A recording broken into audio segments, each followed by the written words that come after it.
And someone's probably going to say something about Nora too, I'll bet. Hello, everyone. My name is Katie, and welcome to the Greenland Quilter channel. And I hope everybody has been having a great week.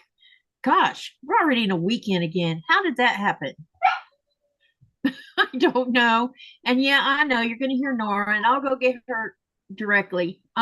So tonight I'm going to work on. Do you hear that? Her? Yeah. She's whining. She knows. No, let me go let her out. Okay. Otherwise, she's going to start howling. Oops, let me see. This meeting is being live. Yep. I gotta say okay there. How's everyone doing tonight? It's nice. Hi, Robin. They're all saying hello, y'all. I know. And Robin says Nora is hysterical. Oh, didn't you know that? No.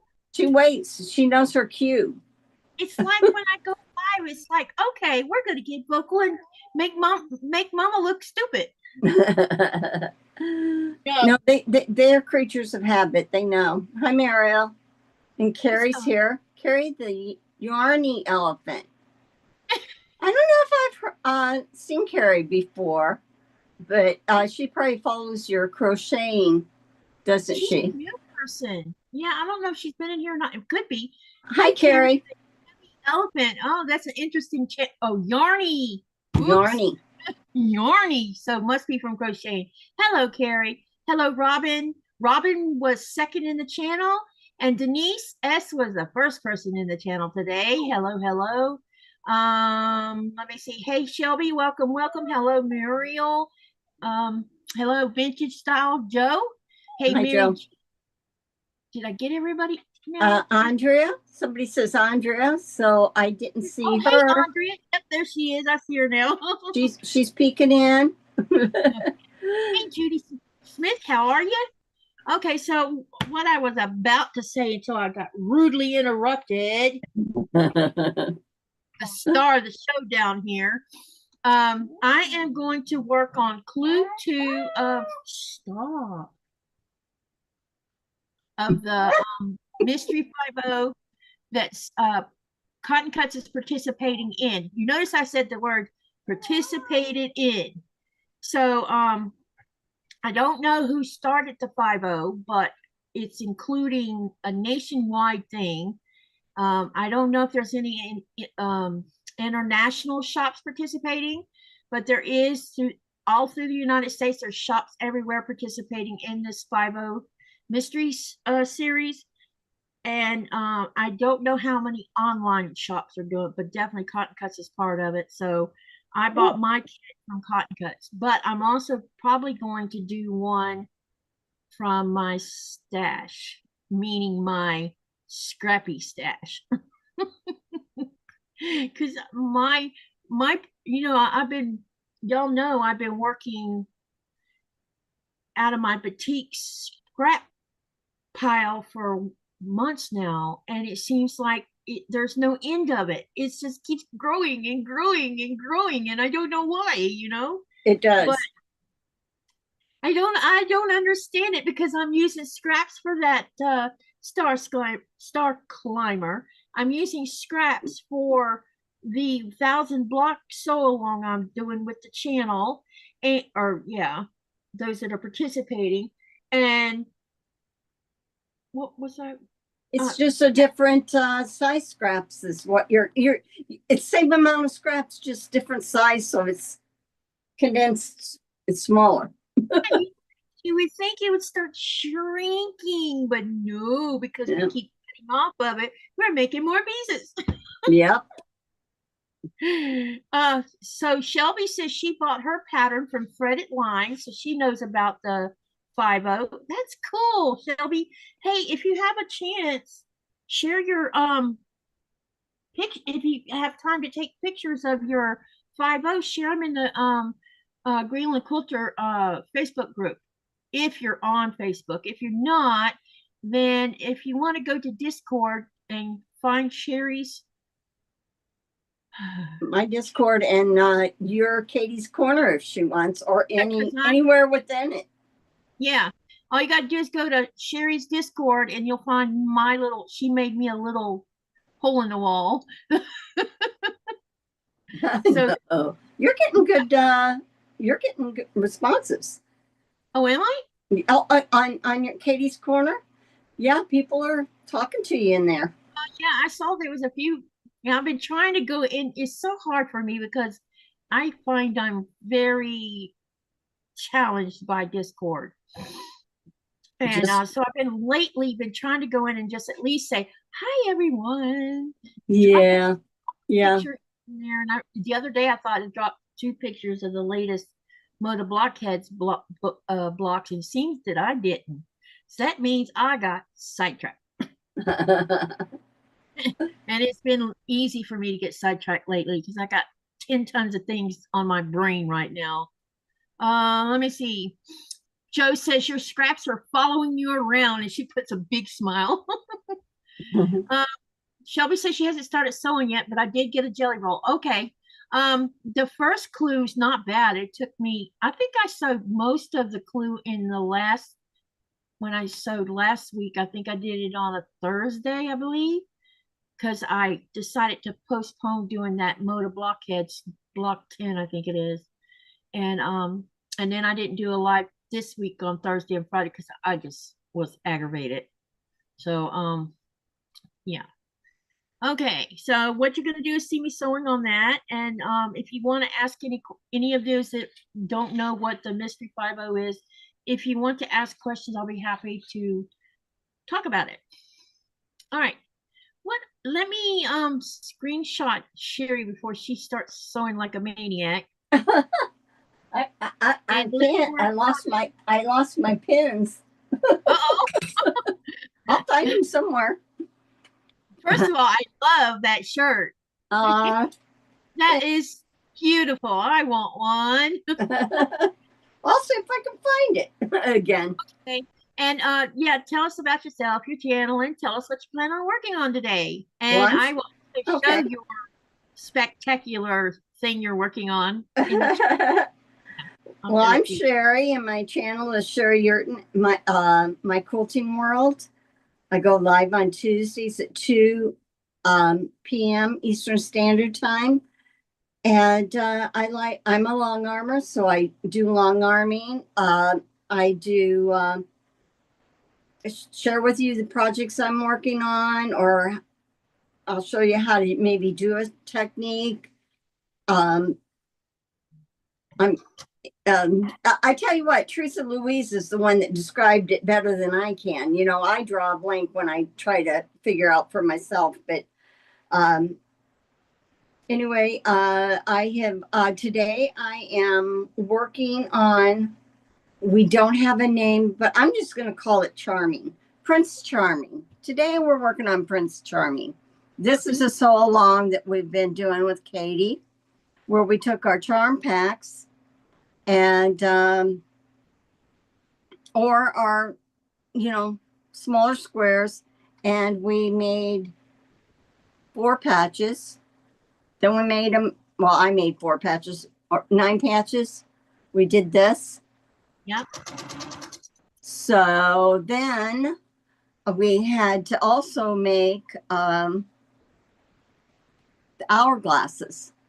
Now the block that I'm doing, I'll end up getting up and I'll show you. I laid it out on the floor, so I don't have a block in here. But we're putting the block together. Like all those components are the block, but we're not. We haven't decided on the layouts. I think it's going to depend on what size quilt that you decide to do. What is pleasing to your eye and things like that. So it's sort of like we've just been going along. I could have had 2 more blocks to do, and that could have been it. But my husband says, you know, you need to go further. You need to make it bigger. And I have the blocks, the squares. It's something like that. No, he likes it. Yeah, he I think he wants it. So that's what I'm doing, and I'm also gonna be making some pillowcases for him tonight. So that's really cool. That's awesome. Yeah. The reason she called it Prince Charming is because Katie can't make up her mind what to call it. So it's still the quilt with no name, you know. But where I'm working on the same block, so you have two. I guess you have like 3 elements to this. You're making the way I showed everybody, we're making 4 patches from the charm packs by sewing 2 5-inch blocks face to face and sewing parallel seam allowances and then cutting it twice to make 2 sets of 4-patch blocks. And then we had divided that charm pack in half. Now, some people don't have charm packs, so they're working from their scraps and from yardage. And they may be doing the 4 patches in a different way than what I showed, and that's okay. The idea was to use up what you have in your house instead of going to the store to buy more to add to your more. You know what I mean? And when I sat down and pulled out all of my charm packs, so for those who have missed this discussion from the past, when I got all my charm packs out, I was shocked. Here, I'll screenshot you all. I was just showing them because I knew you were still talking about it. Yeah, I'll show it to them while I'm talking. I have 141 charm packs. Do you know how many quilt tops I can make with that? A lot. So and so basically I gave like a rough idea of what we're doing and the size of the you get the size of the 4-patch, which is 4.5. Your hourglasses have to be 4.5. When you make your 9-patch from your 4-patch blocks, it'll turn out to be like 12.5, I think. And then by the time you put the sashing in, now you notice on Sherry's, her sashing is wider. What did you decide to use for sash? What size width? I did 1.5 inches, but I really like the look of your 1 inch. You did a 1 inch, didn't you? So yeah, I cut it at 1.5. 1.5, right? Pardon, I cut it at 1.5. Yeah, so she's using 1.5 and I'm using 1 inch. So her block will be a bit bigger than my block. Mine is 16 3/4 when I sew all of the pieces together. But you're doing it in pushes. You're sewing the 9-patch, then you're sewing 2 sets of hourglasses where you have 2 sets, meaning you sew 3 together, but you need 2 of them. And then you're going to have your cornerstone, which is going to have short. I decided that doing a short sashing on 2 sides for the corner block, yeah, make things line up better. For some strange reason, I don't know why that matters, but it does though. I mean, it does, yeah. I had to make a new block to figure out why my other block seemed off as far as when your 4 patches line up with your hourglasses up here. One of my blocks was just off, just slightly off, just off like by what you say about an 1/8, Sherry, probably somewhere around there. You thought they were, yeah. And then I'm like, well, why is it off? So what I did was I decided, well, why don't I try putting short sashings on 2 sides of the corner block, then put in all the sashings and sew everything together. And everything lined up the way it should have lined up the first time. So I'm not clear what I did. Who knows? With me, you never know. Guess who's in the channel? I'm trying to say hello to him, but it keeps on wanting to spell his name wrong. I think it's a different name all the time with me. You're probably gonna have to, or what you could do is hit the @ sign if you're on a keyboard, and then type in like Nico, and it should pick up his whole name. Hey, honey. All right, so let me go back and catch up on some stuff. Robert Marie says definitely attachment syndrome with Nora. Yeah, it's been this way since coded. Oh my gosh. So y'all, most of you know that we lost Coda, and in what's today's date? Yeah, in 2 days, there's going to be a reminder in two different ways. In 2 days, I will be celebrating my 14th year of living here as a resident. Also, that just happens to be the day that Coda passed away. Oh, So I'm going to have a double reminder. Yesterday was 14 years ago that I stepped on an airplane with Ichi, my first dog, little dog, and we flew over here to start a new life, not knowing what was going to happen. um, I that's a took big endeavor. well, yeah, I mean, some people said, weren't you afraid? Yeah, I was afraid. I was afraid, but what I was afraid of wasn't maybe necessarily what they thought I would be afraid of. I was afraid that what I thought was right wouldn't be right. I thought it would fall apart. And after 2 or 3 years, you get this, it's called, I guess most people call it being shell shock. Oh yeah. All of the past history of my stuff. And so I was shell shocked and wasn't sure what to expect. And I didn't have this positive outlook on it at the time. I was more worried about it.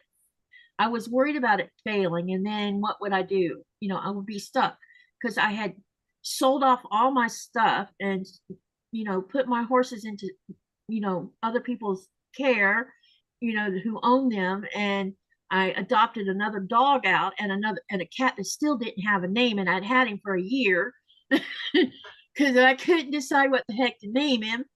But I couldn't bring him with me because it's so expensive to bring an animal into Europe. There's so many things you have to do, and it costs a lot of money just to take Ichi with us. And then when I got over here and got settled, and after about 2 or 3 years, I stopped waiting for what I call the hammer to drop on top of my head, and stopped worrying. It's so strange because all the worries that I had before Nikolai came into my life, because there was worry every damn day. Every day. It was always something to worry about. Worried about how I was going to keep a roof over me and my kids' heads. Worried about, the oldest one staying in college because I needed her to stay in college and don't worry about mom. The other one, and then the youngest one wanting to go into the Navy, and I was worried about that. There was all kinds of things, and putting a roof over your head, paying electric, because I was a 44-year-old woman who had been a stay-at-home mom. And so, as you know, most stay-at-home moms rarely ever hold a job. If they do get a job, it usually doesn't last very long because who takes care of everything? We do. I mean, he worked, but he didn't take care of nothing. I did everything. Plus, I tried to go to college, which I managed to get 2 college degrees out of it. And but when he passed away, it made everything that I was, because he worked, I didn't have to struggle as much. It put me in a position where, because I hadn't held a job down for more than maybe 2 years at a time, and then being 44 years old and having 2 college degrees and I just wanted to work so I could provide for my kids. And they wouldn't hire me because I had 2 college degrees, because that meant they had to pay me what they were worth. And I told them, I said, it shouldn't matter I have 2 college degrees. I just want to work. I have to provide for my kids. So it ended up that I had started substitute teaching, and I was also a proctor at the college.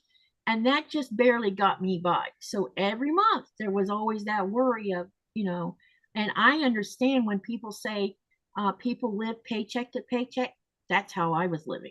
Yeah. It have only took one epic something to put me out on the streets in my van sleeping. And then this beautiful man came into my life, and and now I don't worry about any of that stuff. Well, you gave yourself a double whammy 14 years ago. for your life, but they Yeah. were both good. Number Yeah. one, you got married and Yeah. you moved to a completely new country. That is two things to be able to adjust to, and your marriage is good. And it We says have a lot, because just adjusting to being in a new country is a big it is. challenge. And I know, I'm sure, we've talked about it a little bit. He was concerned whether I could adapt or not because, Yeah, right. I'm a Florida girl raised in Florida. I wasn't born there, but I was raised there. And I always told people I would never leave my beautiful state. And here I am over here. Now Never it's your beautiful right? country.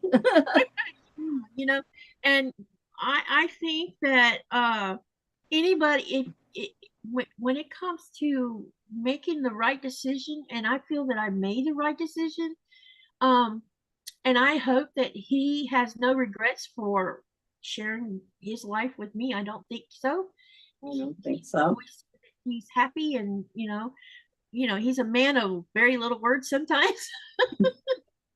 But he knew ahead of time what he was getting into. So, but I think anyone can adapt if the circumstances are right.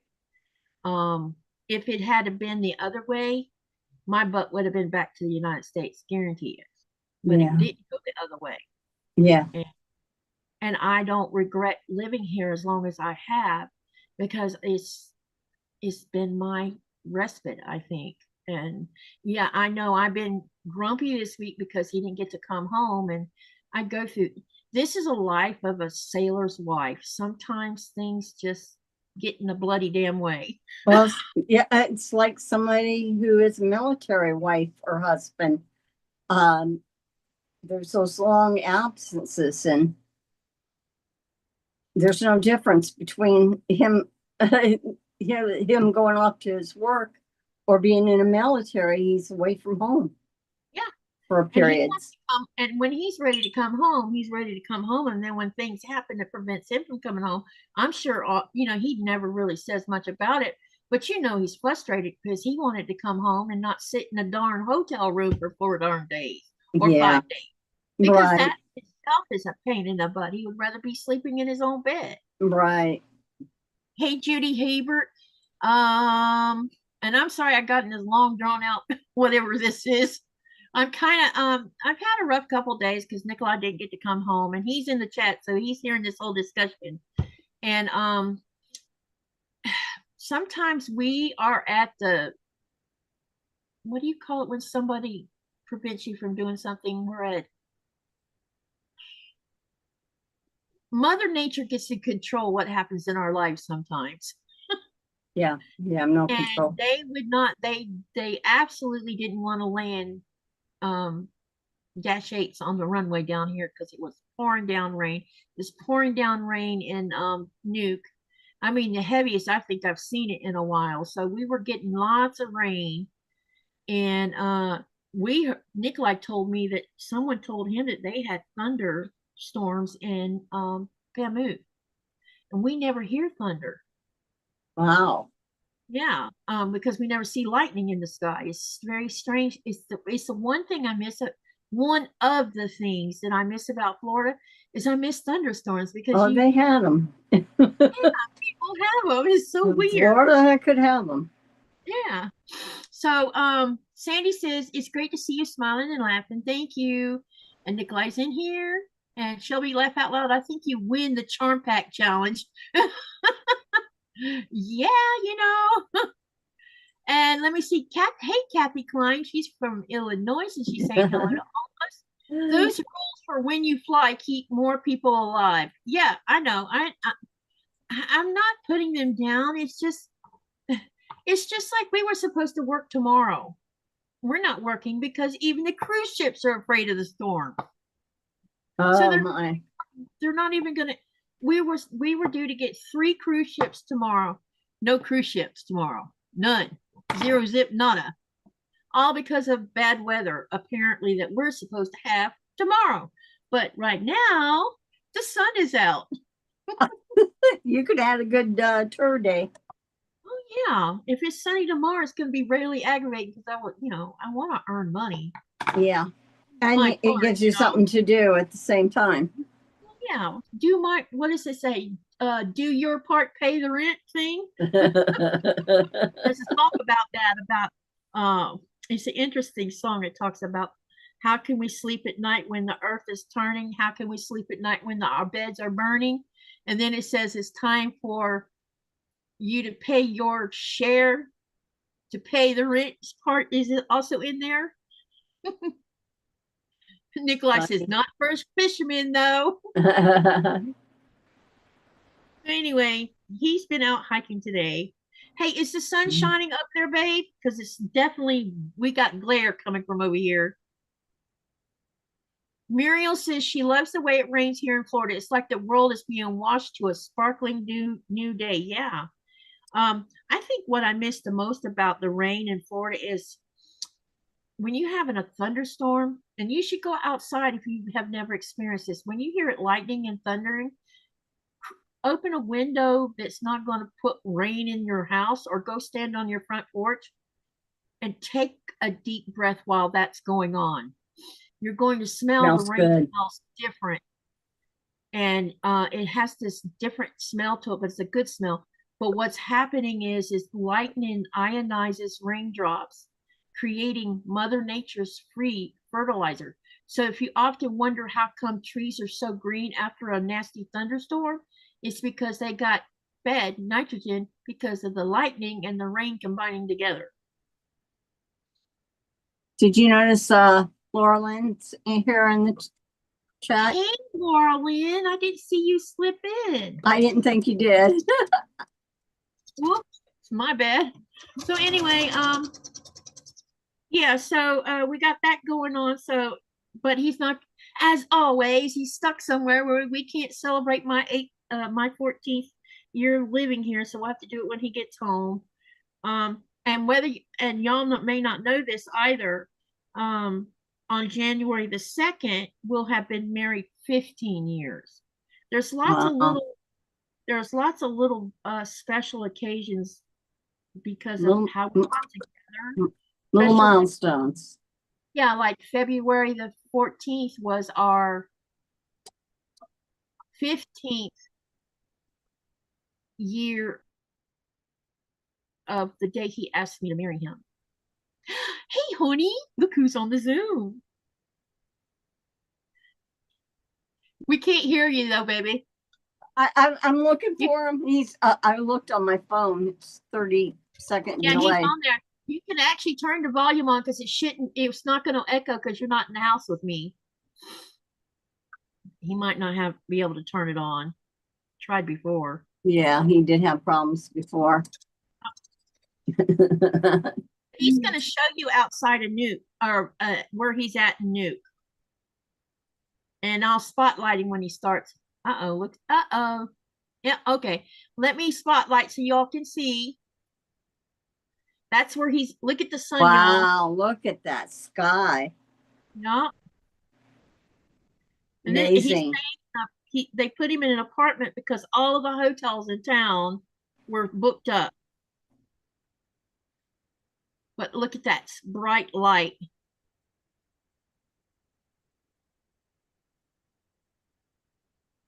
The bad part of thunderstorms is the friggin' humidity. It sucks the juice out of it. Yep, that's very true. That's when you pretty. Come back, you have to tell us what you were pointing at, babe. Oh, pointing at the airport, right? Yep, thumbs up. Yep. Where he was pointing at is where the airport is. Right out there.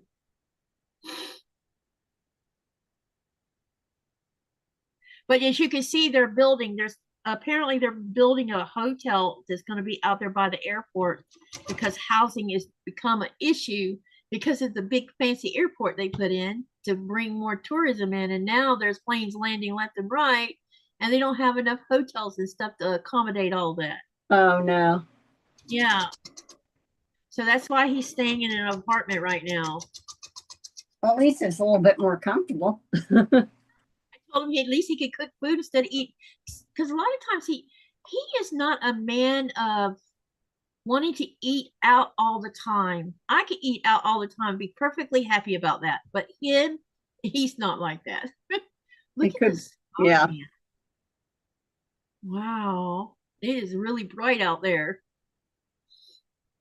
That is awesome, honey. He's trying to show you other views.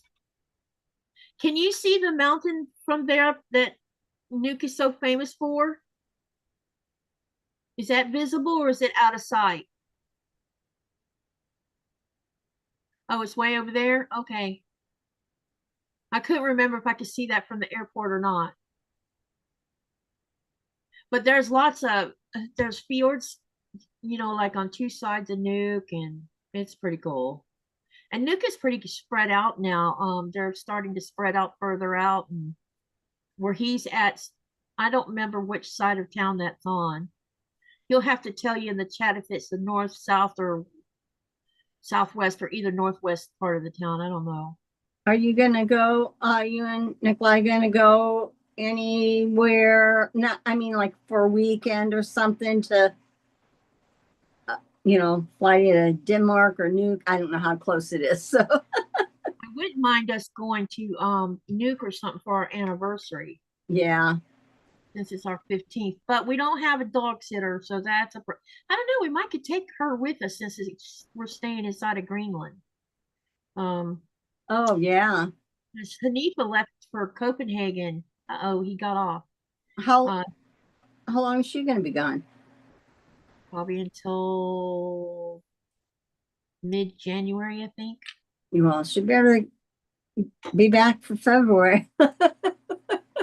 Well, we talked about that, and she said she's going to try to get back in time for, because I told her I would like to leave.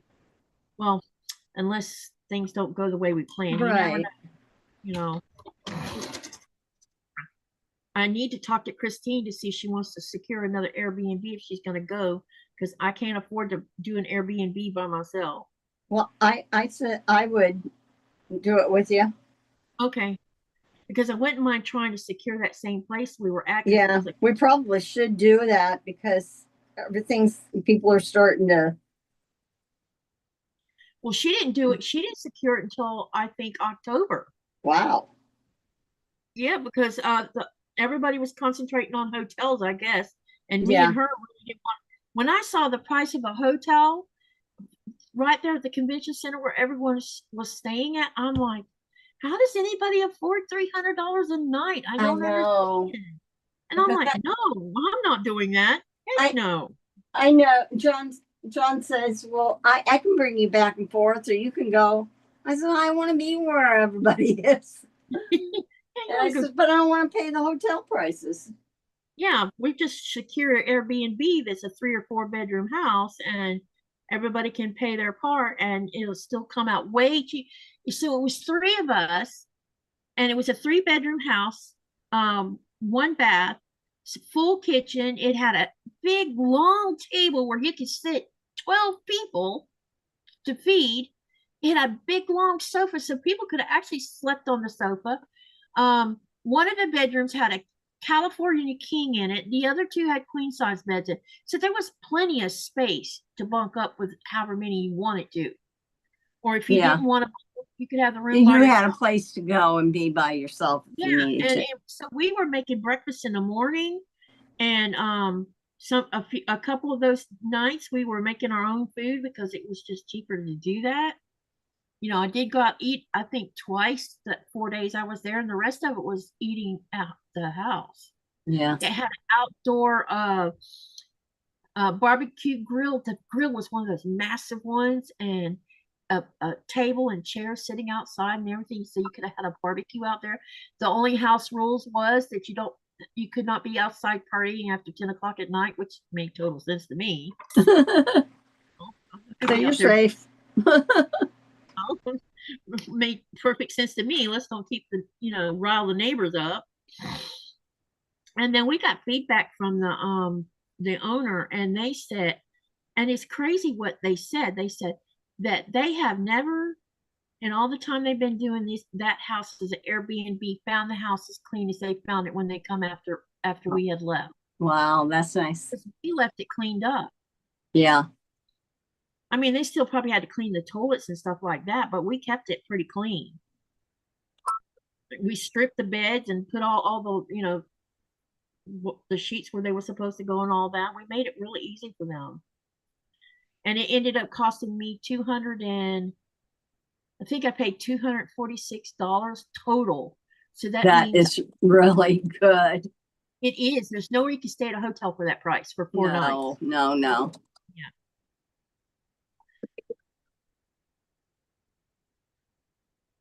Hey, Linda, welcome. She says, happy Saturday. Hello, Colleen. Nikolai, wait, did he say anything after he come back? Nope, he didn't. Okay, he's just saying hi to everybody. So anyway, I think that they're going to have to really work on dealing with, yeah, you and I need to talk about the housing too. And okay. Yeah. I wish someone would go to California with me. My husband, not who you want, but he's a traveler. I want a road trip to California and back. Oh, you want to do the road trip? Yeah. Yeah, because I want to bring, I have stuff at my daughter's house that I want to bring back with me so that I can put some of it into storage and some of it mail home myself. And it'd be cheaper mailing it from the East Coast than the West Coast. Yeah. And it makes no sense to ship the stuff from California to somewhere on the East Coast because that's more money. It'd be cheaper to just rent a car, drive, and enjoy the road trip. Go to road to California. Ask Myra if she's ready for a road trip. I don't know. I think that I'm not sure if it's going to be her turn in January. I think it's her turn in January to be taking care of her mom. Hey, Mom, doing okay, right? Because I know she with her hip. I haven't heard any. I think I don't know. I need to talk to Myra and see if she's still doing it, because I know she was supposed to spend 2 weeks in rehab before coming home. So, and Myra had gone home because it was her turn to go home. So she messaged me yesterday or the day before about quilted twins selling. Listen to this, and I don't have no money. Quilted Twins has all of their batiks on sale for $6.99 a yard. All of it. Wow. And they have a substantial batiks collection. $6.99 a yard. She says, Linda says, first time watching. Hello, everyone. Welcome to the channel, Linda. It's good to meet you. And here, let me share Sherry's channel. For those who have not been to Sherry's channel, go over and like or subscribe to her channel. And then when you have a chance to watch her videos, make sure to like them. Thank you. Linda says, well, I know it's what it's like from Kansas to California, and parts of it are very beautiful and parts yikes. What was the parts that were yikes? I'm curious. Probably some of the roads that you had to go on. Well, Thomas said that the roads weren't that bad. You know, he went from Hanford to Georgia, and he did it in 3 days. But that's because I put my foot down and said, you know, because it wasn't fair to Blaze to sit in a car seat for more than, I think they were on the road each time they stopped to spend the night. They were on the road about 10 hours. And then I'm like, you need to stop. And I did and I said, every time you stop and fuel, when you get down to a half a tank, stop and fuel that up. And you and your son get out and walk around. Let him get out and get some of that energy off, because it's not fair to make him. That would be hard. Yeah, because he was stuck in a car seat, you know. When you're young and a guy, you can go forever when you're driving. Yeah, but with children, it has lots of energy, you know. Yes, they need to. I'm surprised he didn't get fussy. Yeah, he was really good on the road trip. I mean, Thomas didn't have any trouble out of him. I was able to secure hotels in all the right places so that He wasn't somewhere that was sketchy. Yeah. Then we talked about that long stretch of highway where there's no gas stations, that he needed to make sure that he fueled up at this specific place to get him to this specific place so they didn't run out of gas in the middle of nowhere. Well, Linda says that Highway. Linda says it's not too bad, but the worst part is the traffic and the truckers. It's treacherous anymore. You know, it is. Yep. People are crazy drivers. They got to see snow in New Mexico. Wow. He stopped on the side of the road and took pictures of Blaze walking around in the snow, and Blaze was just this big grin on his face, you know. He hadn't seen snow before? Never seen snow. Wow.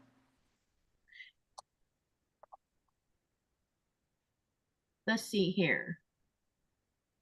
Linda says, Wyoming, wowza. Parts of Idaho, wow. Yeah, I would love to see Idaho, man. I want to see Montana. Linda says, but then again, not too bad. The worst part is the truck. Yeah, what you just read. Okay, gotcha. See, I would like to take Nikolai on a big road trip where maybe we could do the southern half of the United States on one road trip. We are going to do the Zephyr train at some point, which takes us from Chicago, and it passes through all the states until you get to San Francisco, California. Yeah, that's when it'd be fun. You guys go together. That train trip is a 2-day trip, 2.5-day trip, and you can sleep in a sleeper car at night. It has this area where you can be up above the train, sorted, because it's all glass. The only time you can't be up there is when you're going through this tunnel, because when they go through the tunnel, it creates electricity. So everybody has to get off that top deck and go below because it's dangerous, apparently. Wow. But that tunnel was built in 17 something. Let's see. Linda says from Kansas, you can take a few different routes to the coast, and where parts are beautiful, there are many barren and boring. Yeah, the barren would probably bore me. Although, if I saw the desert for the first time, I'd probably be stopping and seeing what I could see plant-wise. Cactus. Yeah. Aloe. Yeah, lots of cactus, which I find fascinating too. A lot of different varieties. Yeah. I don't think I'd want to go through the desert so much. I'd be so afraid that the car would clunk out on me or something. His car was fairly new. Well, not new, but it didn't have a lot of miles on it. So I wasn't worried about that. I was mostly worried about, I made him, before he left California, I made sure he got all his tires changed. Yes. Take the car in to get a good oil change and top off all the other things and have them check everything out, you know, before he left. And he did all of that. Now, has Blazing any snow down in Georgia? Because I know that there's pictures of him making a snowman. This snowman is super cute. They got enough snow to build one. I'm like, when I called him, I said, aren't you outside with your son in snow? No. I said, Thomas, take your son outside and make memories. Get out there and make a snowman. Next thing I know, I'm getting pictures from him of where he took him out and did just that. Linda says that she'd like to experience it through a train trip. Now that I could do that. By train. Lovely. I did a train trip. I've been on the train, I guess 3 times. I did a trip from New York to New Jersey, back and forth. Did one twice from in California from where the heck she live at? It was from Lemoore to Windsor, California. Yeah.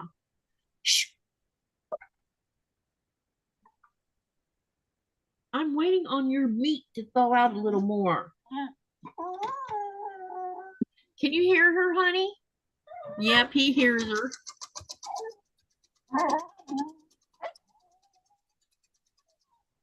You are a pain.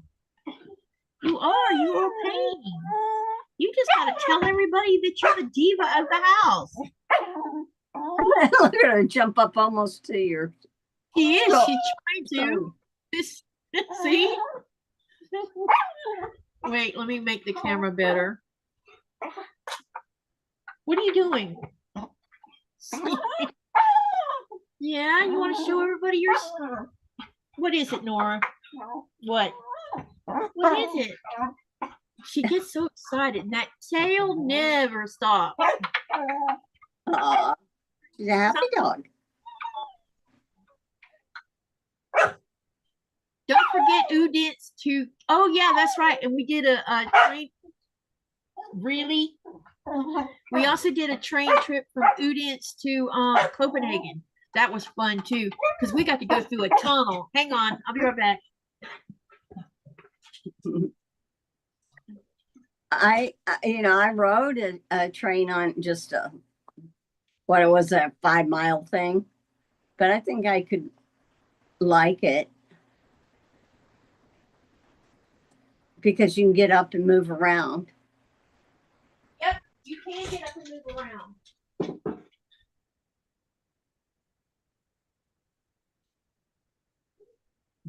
You need to wait. Hi, Teresa. How you doing? Oh, she's ready for her food. Is what it is. She was already talking to Katie before we got on. It was like, okay, I know the time. I know what's happening, and my food time is very close to this. Say, so Mom, if you want to get it now, no problem.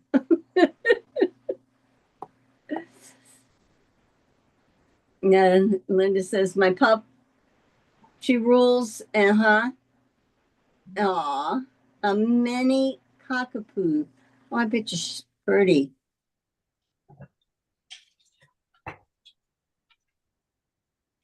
Kathy's here. Hi, Kathy. I'm not sure if I saw you earlier. Yeah, I noticed that they're having a train go more from this area to the West Coast, which, especially for people who want to travel, but they don't want to drive and they don't want to fly, it would be good for them because even older people, it's doable, as long as they can get in and out of the train, but I'm sure that they have platforms to where you can get in and out easy. Are you talking for people who need help to get on a train? Yeah, I says, imagine that they have no problem. Yeah, they have all that kind of stuff. It's just the same as when you're getting on a flight. Yeah. People who need extra help or need to get on the plane before everybody else. We all know who we're talking about. Yeah. Because of anxiety, they accommodate that. And they'll but you have to tell them when you're making your tickets that you need help. Okay. Yeah, I says it'd probably be more convenient than the plane. Yeah, because when you tell them that you need help because you're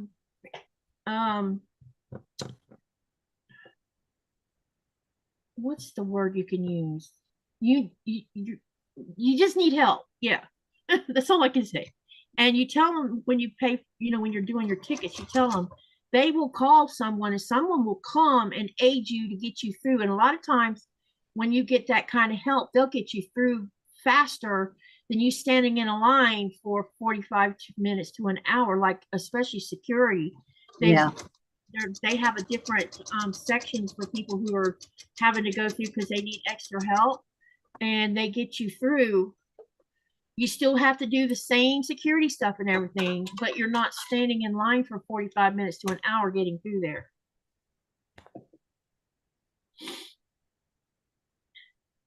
Well, handicap, yeah. Yeah, handicap, yeah. Hey, Teresa Louise. My girls are going to start by 4:30. I have about 15 minutes. What's your girls going to be doing? You say something to me? Oh no, I was seeing where Linda said something about. She said her girls are going to start in by 4:30, and I have about 15 minutes. Oh. Does that mean they're coming home or something else? Hey, someone, I can't remember what Living with MS's first name is. That's Melissa. Hi, Melissa. She's a new channel. Have you watched her yet, Katie? Yeah, I've watched a couple of her videos already. Yeah, I've been following her, and she's a brand new channel. Right now, she's working on Tasha's petal crossing quilt. She's doing it on her on lives in 8, 9 o'clock, something like that. She says Alex. Alex. Why did I call her Melissa? Yes, it is Alex. Sorry. It's okay. Hi, yeah, Alex. I'm so proud of myself. Yep, it is Alex.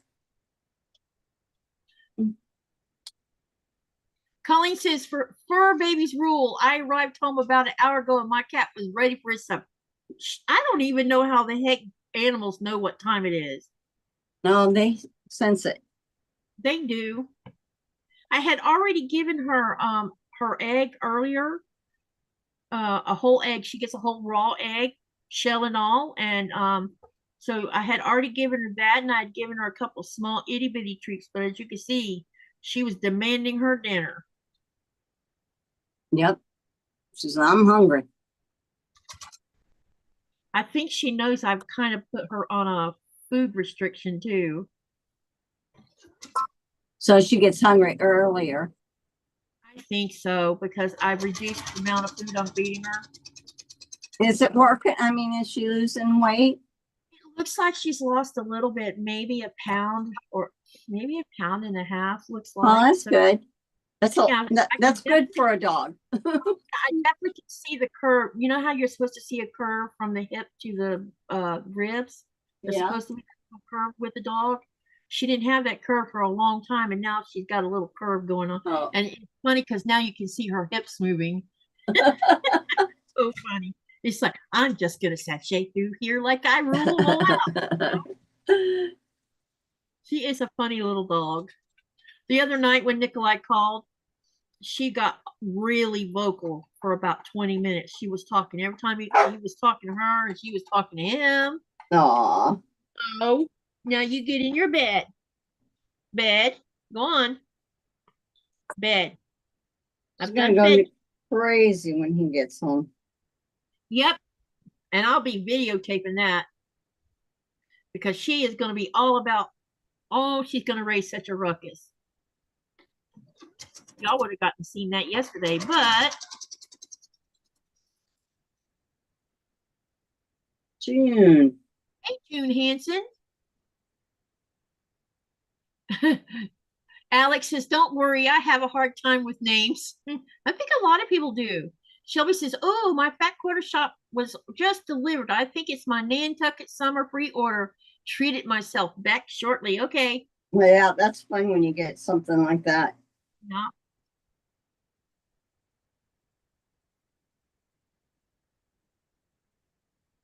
We like packages. I can't believe how many half square triangles I'm sewing together right now. Let me see. Let me do the math. Because we had to do 12 half square triangles per color. So 96 half square triangles. And that's not even finishing the rest of the clues because you still got to sew on squares and rectangles. Wow. Yeah, so that's quite a quite a task.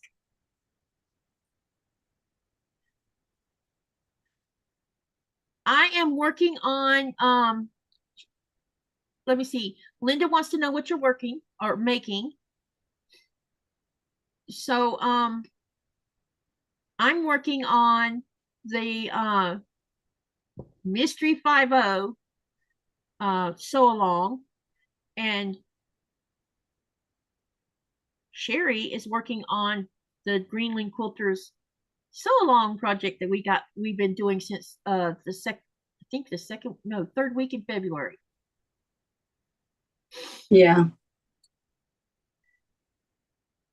And then Colleen says, well done. Normal you too, Katie. I quit, Nora. Get off my foot pedal. She wants to sew. He wants to sew and she's going to make this thing do something naughty. I'd love to have I'd love to lose a relative amount. Well, yeah, you and me both. So you said quilted twins, huh?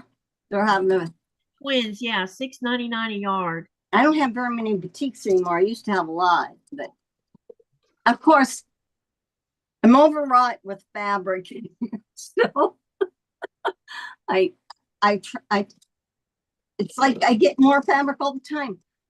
Did I tell you, Katie, that I don't know, I have 2 storage rooms. One, I have some of my stuff in and my supplies and that's big, but it's also, we shared that storage area. But then I have one at the top of the steps that's smaller, and that has a lot of my sewing in it. And went back, I've been going back every once in a while, and I'll pull a box or a bin, and I'll see something. I'm going to show it to you guys. But I had went back there, and I thought, oh, here's a box from Fat Quarter Shop. I wonder what was in here that I haven't done. And so do you have any kits? Huh? Do you have any Fat Quarter Shop kits? Well, they have it was a pattern it was like a by the month pattern, but I bought it all at once. Bet you have some. Which one you got? I don't know. I can't. It was the skill builder set, to where you would build your skills. But wait till you see this fabric. I reorganized it all in their colors. Okay. Let me know when you want me to spotlight you. So I'll be able to do Tasha's quilt with no problem. Okay. All right, you're spotlighted. I found this. Oh my gosh. So what is that one called? This is different. This is from Boundless Fabrics. And there's a couple of 1 yard cuts and then fat quarters in this, but I can put it with the other. That box was full of Bella brand solids from Fat Quarter Shop.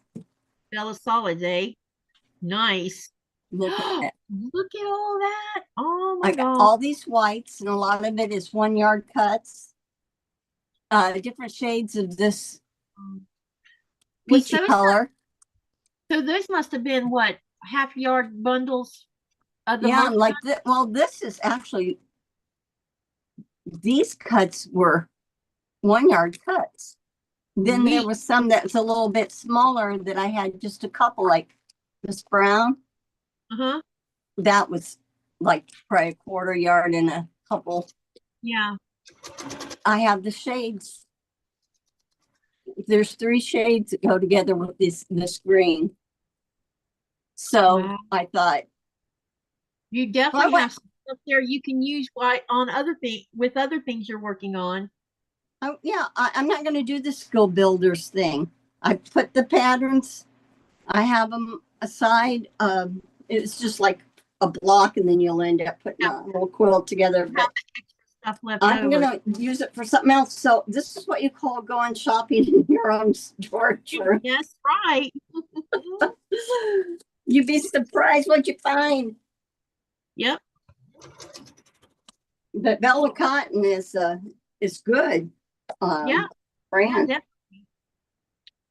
Hey Sheila, welcome, welcome. Colleen says she snowballed 32 charms to make a table runner. They are done, but waiting to be assembled.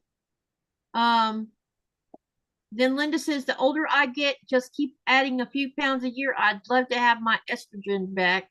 Yeah, I would love to have my hormones back too and not go awry again. Uh, Alex says, laugh out loud, Sherry. My quilting world, if you need to donate some things, you can send them this way. Someone is sending me something from Canada. Wow. I don't know what it is, but they're sending me something. And then also who was I talking to? Because I got an email and I can't think of who it was, but she was doing, oh, I know who it was. It was Andy. Andy said that she was doing she's an ambassador for one of the batik companies, and she had they had sent her, Hoffman, I think. they sent her a kit that she had to do a sew along with, and she's sending me all the leftovers. Oh my. And How so I'm like, nice. yeah, send it, baby, send it. I won't turn down batik. Colleen says, great shopping, Sherry. Yeah, and I know I got more because oh, you wouldn't, it's like, do not go shopping. I have enough fabric, unless I want a specific color, I'm looking for a specific thing. But I bet you if I look enough. Yeah, yeah. Yeah, go ahead. Yeah, what you're saying. You're looking and you find things you didn't realize you were like, okay, where did that come from? Yeah. Well, when you teach at a work or teach at a fabric shop, you end up getting fabric. Well, somebody asked me the other day in a live, because we were talking, we were having a little bit of which I was planning on bringing up tonight, because there's been an announcement from Wool Warehouse Oh, wow, I read that. Yeah. So we were talking about how prices are being affected by the new tariff laws and stuff. And someone asked me, "Well, what are you going to do when you run out of fabric?" And they wanted to know how much stash did I think I had in the house to sustain me for a while. And I'm not I am concerned about my little hobby. Yes, very much so. But am I worried I'm going to run out in the next 6 months? No. I think I might have enough to carry me through 2 years, maybe because That's good. like I was pointing out, I had 141 charm packs. Man, I can make many quilt tops from that, doing all different things with it. Yeah. And I was going through some other stuff the other day, and I'm like, I don't remember where I got that from.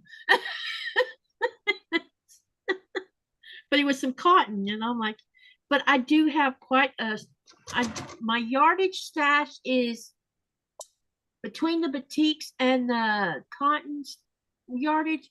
I'd say it's mediocre as far as how much I have of that. Right. But you mean choices? Well, it's not so much the choices, the amount I have. I don't know. I guess I could take the calculator and go calculate how many yards I actually have in there by combining both together. But I don't feel that I have an exorbitant amount of yardage. But you know what I do have an exorbitant amount of? Fat quarters. Well, that's good because you can do a lot with them. Yes. So that's why I'm not totally freaked out yet. Yeah. But my issue right now is when I realized I had 18 quilt tops. La la la la. La la la la. And there's 5 of them that are big, and I have no backing for them. Who was it that said they had the 108 backing? But I don't remember now. It was a few weeks ago. The smaller ones I could probably do piecing with fat quarters that I don't like very much.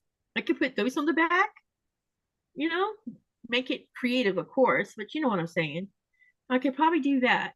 Or was, and I do have some yards that I don't want to cut apart and make into pieces because I just, um, they came in what you call a mixed pack of yardage that when I was buying from So Yeah, the Yeah. mystery. Yeah. Now those I can use on as backings, which y'all saw on my Raspberry Kisses. I'm pretty sure that that one came from a mystery bundle because I wouldn't have bought it out of the blue, but it's super cute and it goes well with the Kisses quilt top. So I will improvise as much as I can. Um, I'm not going to put sheets on the back of my quilts that come from here because the sheets here are not high quality cotton sheets that come from wherever the heck they come from in Europe.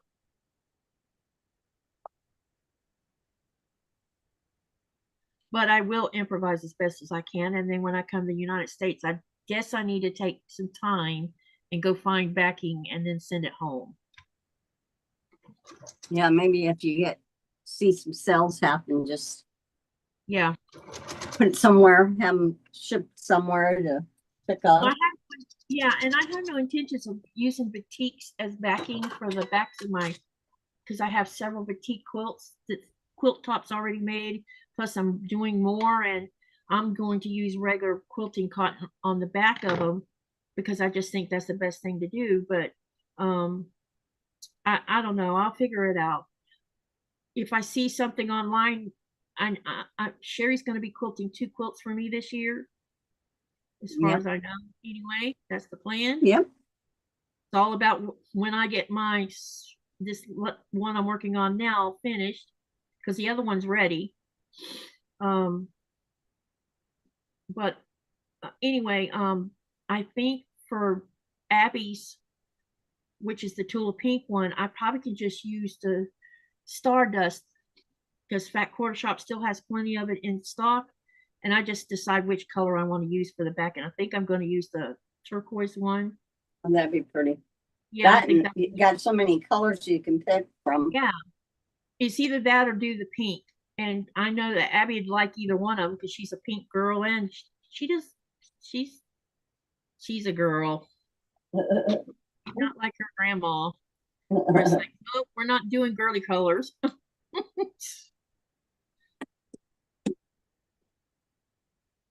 But that tulip pink's her because she's the artist at heart too. So she's just like my oldest daughter. She's got some talent going on. Let me see. I'm missing things again. Oh, so about Wool Warehouse. For those of you who crochet or knit, this will affect you if you buy yarn from Wool Warehouse. As of, what did it say? August the 20th? Yeah, I did say August something. Yeah, on August the 20th, they will no longer be shipping anything to the United States. 0. And the reason they're not going to do it is because the tariffs was going to drive shipping costs up 50%. And they do not feel that they can justify passing that high price over to their customers because it would just be ridiculous. So they're stopping all shipping after August the 20th. Shelby says, same. There are lots of things in my stash that I barely remember. Colleen says, Katie, check out the Quilted Forest for charm pack ideas. Oh, another place to go check out. Let me write that down. Let's see. She said Quilted Forest. Well, you have enough friends in the States that if you get low, if all of us would send you a yard of fabric, you'd be okay. Except you got to figure out, what do I do with just 1 yard? Yeah. I mean, I'm not going to beg, but if they no, but you'll be fine. No either. Yeah. I'm not going to say no, because I'm in a unique situation. I can't just go get in a car and go down the road and get fabric. I can't even get on a freaking airplane and go to Nuke and find fabric for what I'm doing.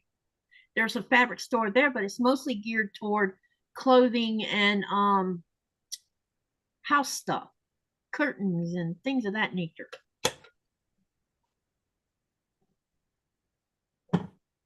So, and I've checked a few places in Copenhagen. We're still trying to find quilt shops. There's like 4 or 5 of them there, but where they're at, we just don't happen to be in at the time. Okay. Hi, Denise Patch. Welcome, welcome. June Hansen says her stash should last her 20 years or more. Oh my gosh. Linda says, if I'm glad if I don't want to pay today's prices, I can still sew a very long time. Yeah, see, y'all got to look at my situation as a newbie that just started in 2017. Well, I have something that says 2015 on it as a charm pack. I was very new, and I was, no, Linda, we have 0 shops where I'm at, and there's only one small itty bitty shop in Nuke.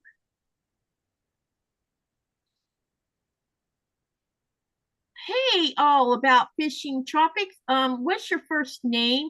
She says, wait a minute, that's all one person's name. Oh my gosh. It says all about fishing tropic. I love how the way you do. Wonderful. Cheers from Indonesia. Welcome, welcome to the chat. We're lucky. Yes, we are, Linda. I never realized how spoiled Americans are until I started living here. Kathy says she's got beyond her life expectancy of fabric. That's scary. Yeah, as an American, we are totally spoiled.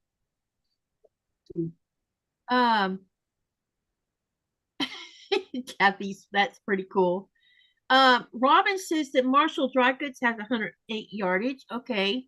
And their prices are good.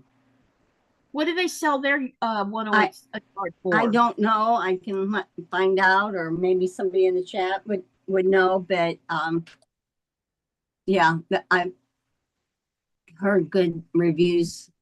Linda says you quilt very well, Katie. Your things are very pretty. Thank you. I'm kind of I'm a little bit out there with my stuff, I think. She says, oh goodness, I'm sorry to hear that you have no shops. It is like that for all. Is it like that for all stores? Yeah, so we have 2 small grocery stores. We have 3 or 4 what we all consider convenience stores, which belong to the main grocery stores. We have, sorry. Oh, that sounded gross. We have one shop that sells things like beds and furniture and things like that, house stuff, towels, sheets, plastic containers, things like that. And then there's a little shop above one of the grocery stores that sells clothing and some housewares, toys, a little bit of toys, a little bit of electronics. But it's, when I mean small, think convenience stores small. And no, don't and try not to compare it to Bubba's, because I don't consider that a convenience store. Isn't it called Bubba's, that big place? Bubba's big. Yeah.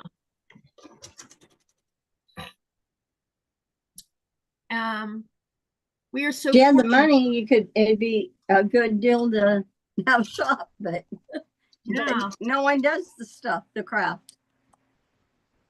One thing I can tell you is the heavier the box, the cheaper it is to ship to me. That I can tell you for sure. So if you waited until the box weighed 25 pounds, that would be the time. Oh, Buc-ee's. Sorry, I got it wrong. Yeah. Buc-ee's. Sorry. Thank you for that, Alex. Yeah. Normally when I ship boxes home, I wait till they weigh between 22 to 25 pounds because it's much cheaper. If it's 5 pounds, you get ripped off.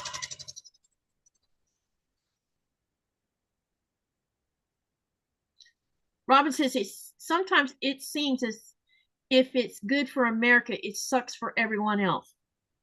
You'd be surprised, Robin. All of us, when we're raised in the United States and we spend most of our life in the United States, and then someone like me goes and lives somewhere else that's not in the United States, it's pretty eye-opening.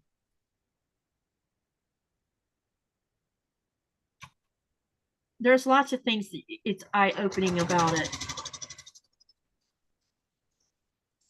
One of the biggest things I learned is the United States is not the only country that's free. I mean, we get that preached to us when we're small children. We are the leader of the free world. No, we're not.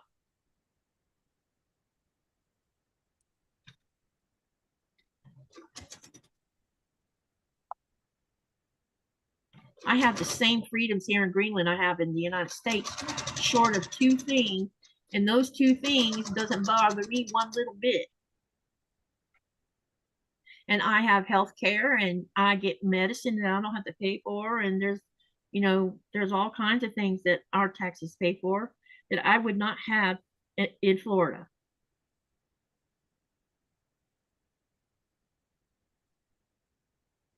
Yeah, the health care Exactly. The health care has to be pretty important. Yeah, it's very important, especially for someone like me who was born with chronic airway disease. I'm gonna sew my part of my pillowcase here, so my back will be. Who do I feel is the leader of the free world? No one's the leader of the free world. There is many countries in this world that are free. Some of their governments take care of health care and everything else for the entire population. That does not make them not free. There's a freedom about having health care. At least we're not China or Russia. Katie, it's a surgery loud. Can you hear it? I'm gonna run it. I don't hear it. Huh? Are you running it? Yeah. I don't hear it. Okay, good. I have noise. Yeah. I have noise canceling on, so. Yeah, Zoom. I have noise canceling on my Zoom too. No, I don't even hear it. Good. I'm not bashing America. Not at all. I'm still an American citizen. I'm just saying that we're not the only people that are free in the world.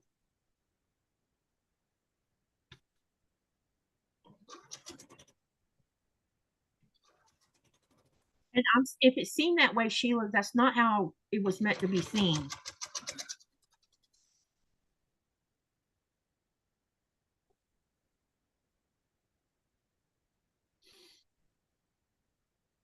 Ooh, the error of the week. No, it's not, Linda. I was born with it, unfortunately. And it's tried to end my life more than once.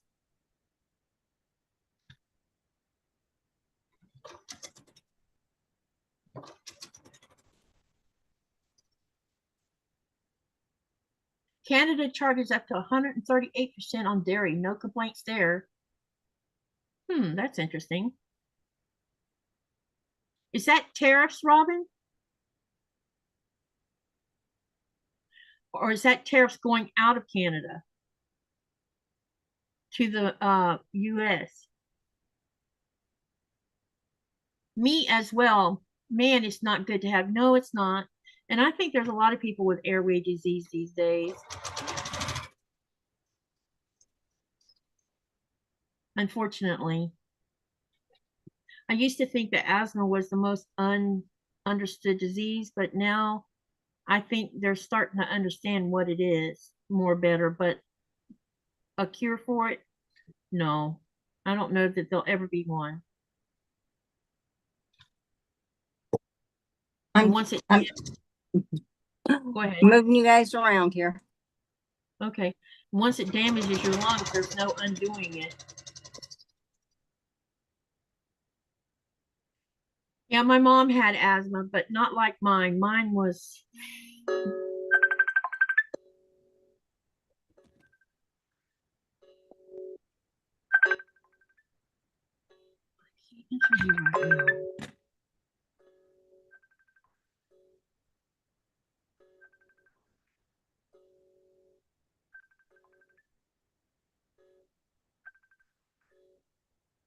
Can you hear that?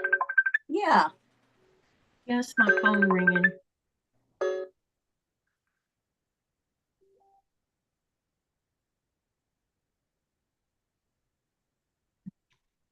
I'll get you all set up and then I'll move back over to the other Hang on a place. minute, y'all. That was my boss. Let me text her and tell her I'm on a live. She's saying, hey, can you do it? With cruise ship just came in. We are working now. What, tomorrow? Yeah, it looks like it. Cool.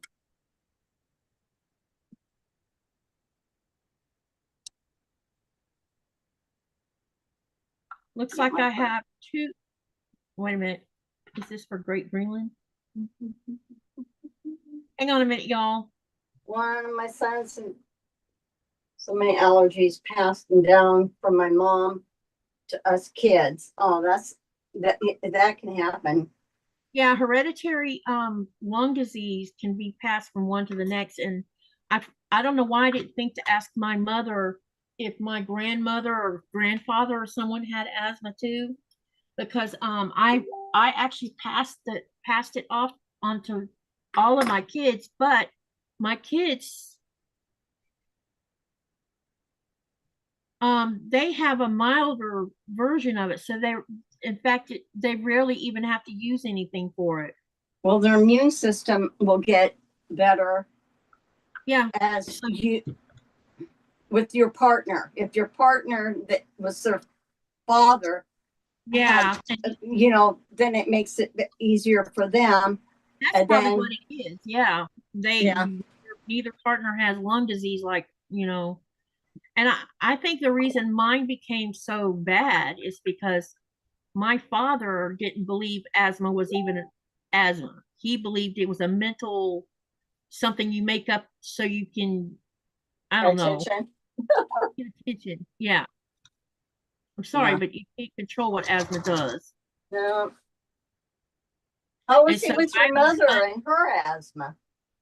I don't know. I'm sure they argued over it.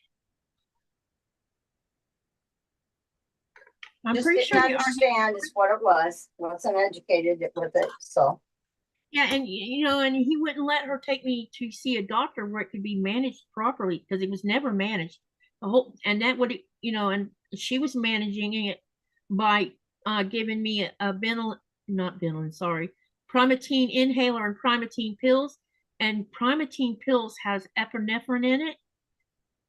No, epinephrine, sorry.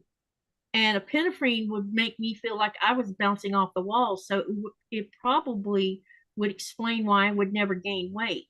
I mean, I was 98 pounds when I graduated from high school. That's how thin I was.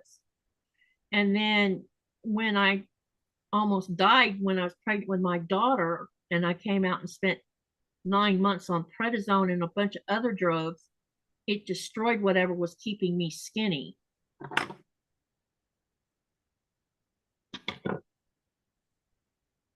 And Thomas, when he was having all those troubles when he was born, and he went to sleep or nothing, I thought it was because of the asthma mostly, because you could hear him the way he sounded. But then when he stopped breathing at one night when he was 6, and he got to the doctor, and I had kept telling the pediatrician, you need to send my son to an ears, nose, and throat doctor. And he kept saying, no, we'll just wait. Finally, after this incident happened, he sent him and they did an MRI on Thomas's head. The doctor comes out and he says, you want to know why your son is struggling so much and why he doesn't sleep and why his asthma is always so bad? It was because his adenoids were blocking 85% of his airway. Wow. So he was only getting 25% of air, especially when he laid down to sleep. And that was why he would never sleep. He couldn't breathe.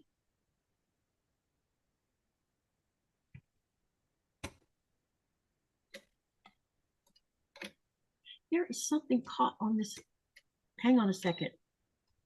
Something's caught on this zipper. Or on this, on this foot. Piece of fabric look like. And now, so they did surgery to take care of that.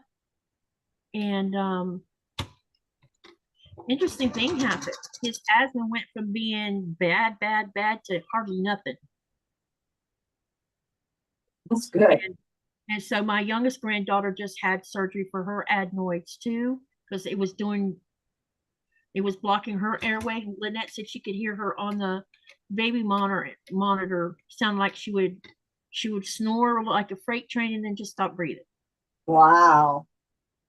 And it was because that flap, it's like some kind of flap. I don't even know what it actually looks like. Oh yeah, I know it. I can't remember what the name of it is right now. Abdul. It's not Abdullah. It's some strange looking thing. Yeah. It's a thing that flaps on the back of your throat. Mm-hmm.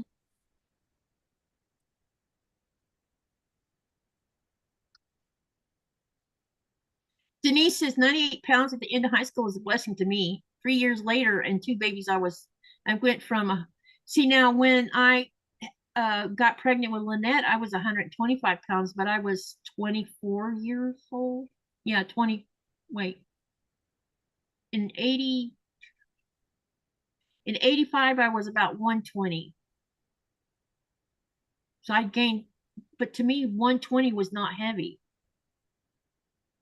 At least jeans looked better on me when I was at 120 versus 98 pounds. Yeah.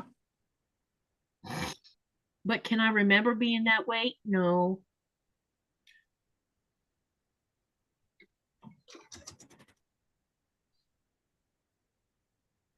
And I would like to lose some weight. I would like to lose, I don't know, quite a bit of weight, but not down to 125 pounds. I would be happy if I got to Uvula.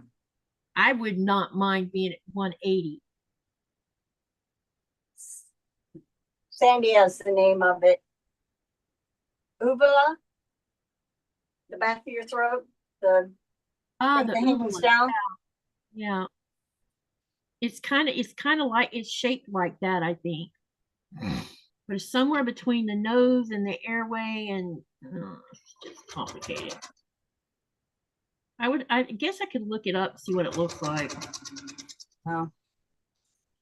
But because Lynette called me and asked me a bunch of questions about if anyone else besides Thomas had that problem, and I'm like, I don't know. I mean, maybe even I suffered from it, but didn't know that's what it was. I just know I couldn't breathe when I was a kid. And it got worse as I became an adult. Yeah, that's hard. Who'd have thought that asthma would be triggered or made worse because you're pregnant? Well, your lungs, everything, the baby's pushing all your organs out of the way and up against your lungs, and yeah. Your air capacity was less. And I was a stomach sleeper because I could breathe better laying on my stomach. And while I was pregnant with Lynette, I laid on my stomach quite a bit, all the way up till almost due date. But when I tried to do that with Thomas, he would have nothing of it. Oh, yeah, I was carrying him up between my ribs. I couldn't lay on my stomach when I was pregnant. Yeah, with her, I was carrying her so low on the hip that it was okay for me to lay on the stomach because it didn't seem to bother her any. But with Thomas, he was up in my rib cage, and I just could not lay on my stomach at all. And Kristen was up in my rib cage too.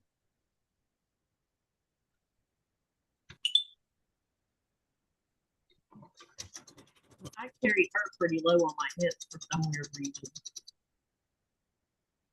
Linda, let's see, Linda says, I've had a collapsed lung one time as well. Luckily, I take Singulair and Symbicort. I'm on Symbicort. Only need Benylin if I start wheezing. I rarely wheeze ever now. Singulair has been great for me. I don't know. I'm only on Symbicort, and I still use my inhaler all the time. Tonsils and adenoids can close off the airway. The uvula is the dangly thing. Oh, you're talking about tonsils. Wait.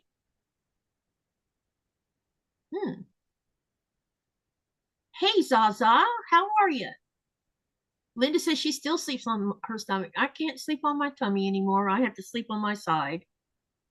And mostly I sleep on my right side versus my left.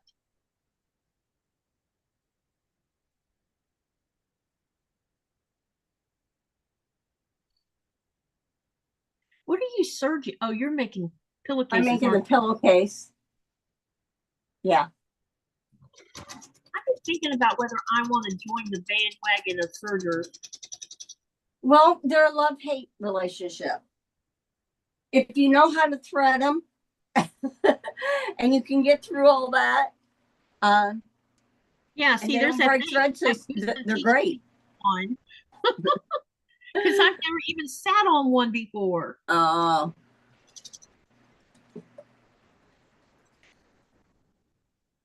Singular is a mast cell inhibitor.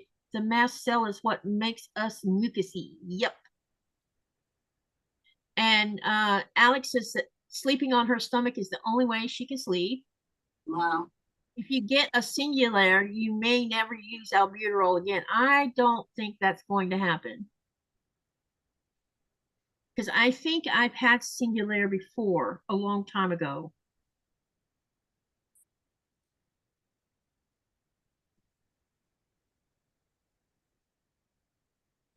When the doctor was talking to me the other, I saw a doctor, I don't know, at the beginning of August. She asked me how many, because she was questioning why I get 2 inhalers a month for my Ventolin. She says, "Do you use them?" I said, "Every day." She says, "How often?" A lot. Because I don't count how many times I use it every day. I use it when I can't breathe.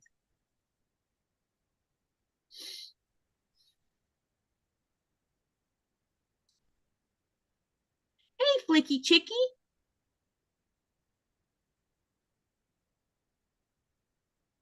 You know that? Oh, there she is. She says, "I got MCAS, singular doesn't do anything for me." Yeah, if I remember right, singular didn't do anything for me either. The reason I didn't take or don't take it anymore.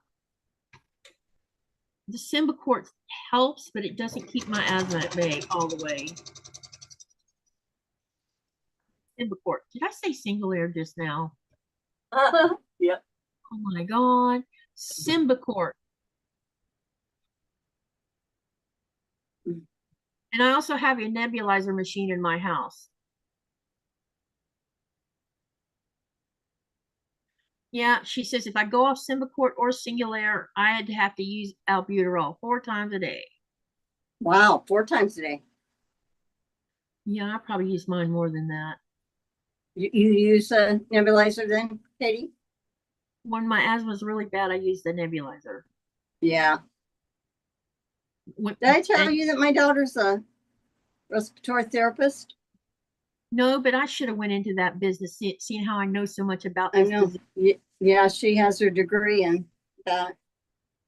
It's a really good field to be in, especially because asthma is so prevalent now. Yeah. I use my nebulizer only when I know when I know for sure my asthma is out of control. I hit a certain point where when the Ventolin inhaler doesn't work anymore and I still can't breathe, then I use the nebulizer. That means I'm in danger of having to go to the hospital. If I wait till I can't talk, I'll be hospitalized. Oh. Every time. Because that means that it has overtook everything. Up to the iron board. Okay. Swing you around again. I don't have any heart problems, Linda. It's never caused any heart problems for mine. Or when I've been on it. It's hard on the heart. Yeah. Well, asthma is not a whole lot better than freaking. He's a whole lot better than freaking Primatine is.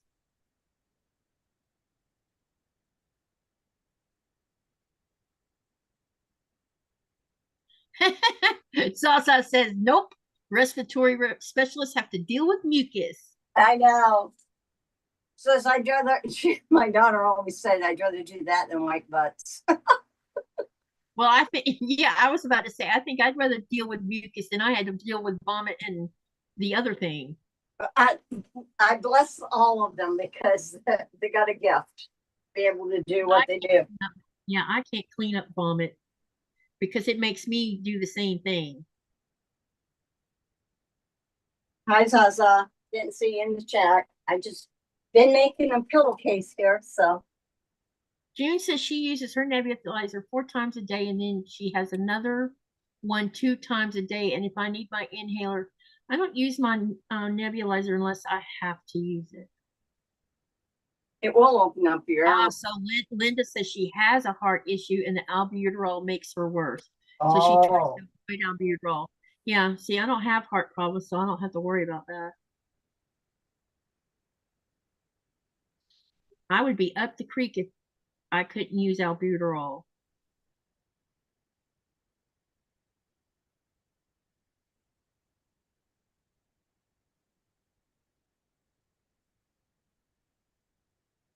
Although Ventolin can be given as a liquid syrup too, because I have had it when I was one time as a kid. Because that was before they came out with the inhaler for the Ventolin. Because albuterol and Ventolin are the same thing. See about how this pillowcase done. That looks, oh, that's a nice color. Yeah, I'm going to trim the edges because it never, they never match up there. I'll go trim that, serge the sides and serge the bottom, and boom, one done. Pretty good, huh? Yeah. Oh, Linda says she was born with a compromised heart and lungs. Wow. I'll be back. That's tough. Shelby says that's pretty, Sherry. And Alex says my dad was a nurse in the Navy. He served 38 years. Cool. My dad served 18 years in the Navy.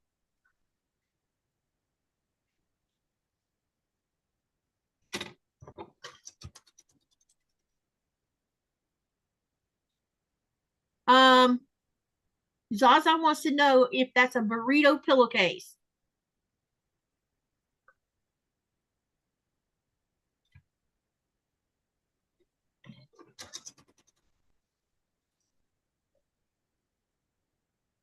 It looked like a burrito one.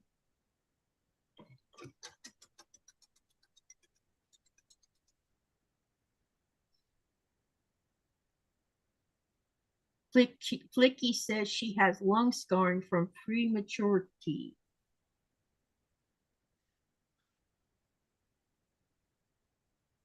Linda, what's your lung capacity? Mine's 63%.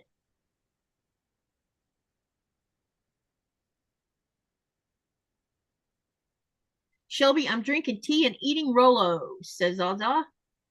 Linda says, though I had it all, I was still a great athlete and we just had to keep the asthma under control. Yeah, I couldn't run or do any of that kind of stuff.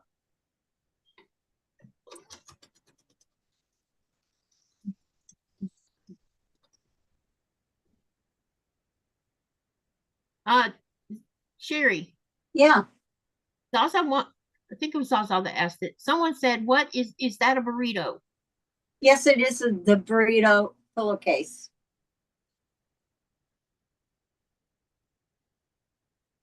Pretty easy to do. Alex says, when people call me Navy military brat, I always say, get it right. I am worse. I am an officer brat.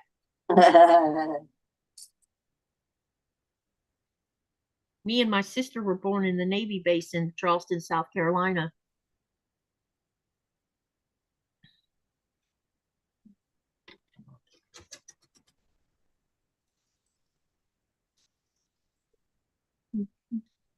My biggest nemesis right now when it relates to my asthma is walking up inclines. They do me in, man.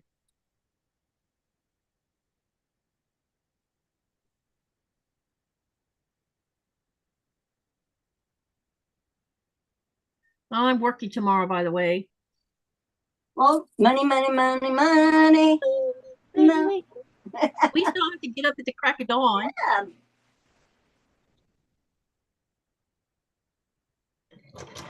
It'll be good to get out. I'll be doing 2 Great Greenland tannery tours tomorrow. Ah. I hope she hasn't said anything else.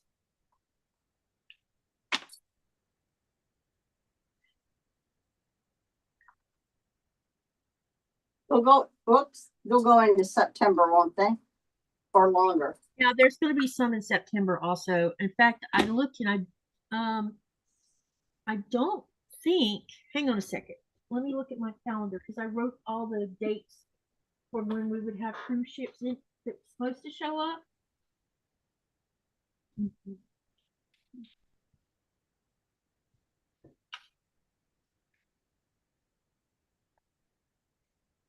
Let me see. Let me check September out because there's a lot here in August. But then they start to slow down for September. Oh, okay.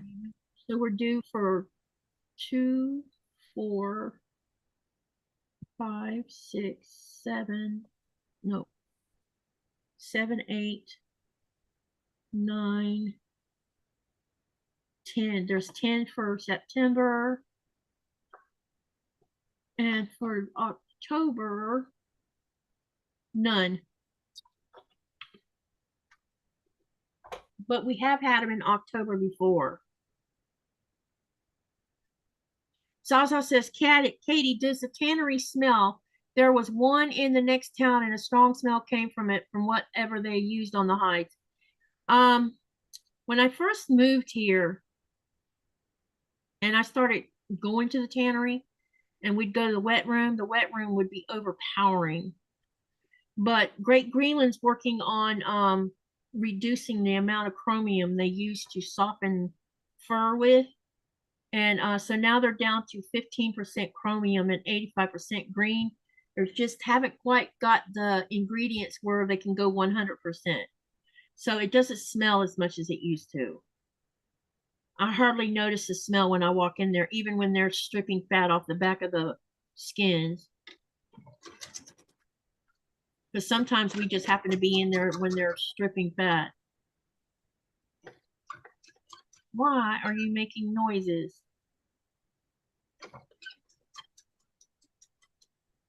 Uh-oh. Houston, we have a problem. Great. Something just, oh, the thread, that's so weird when it does that. Okay, I need to figure out what's going on with my bobbin. I must have something in here I don't know about.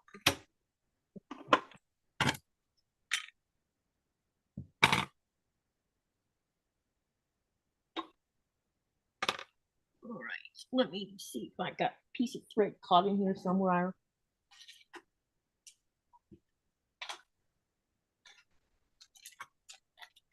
It's always interesting. This sewing machine will let you know when it's got something caught in there.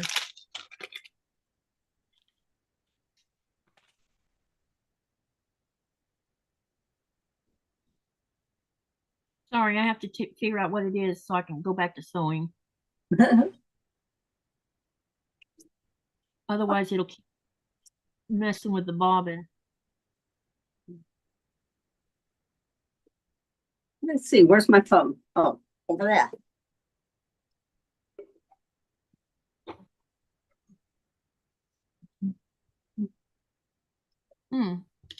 It must have had a little piece of thread in it where, you know, it came from the bobbin, or yeah, somewhere. My bobbin, mine was beeping today about being on a bobbin thread or running low. Man, I pushed it. I just look. What is it? A thread? This is the problem. Do you see it? Do you see what's dangling off of it? There's 2 of them. Oh, it crossed over. Golly, this is so aggravating.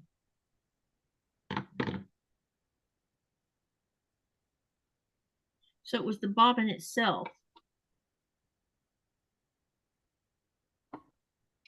Wow. So, but it does let you know instead of trying to eat it. You know what I mean?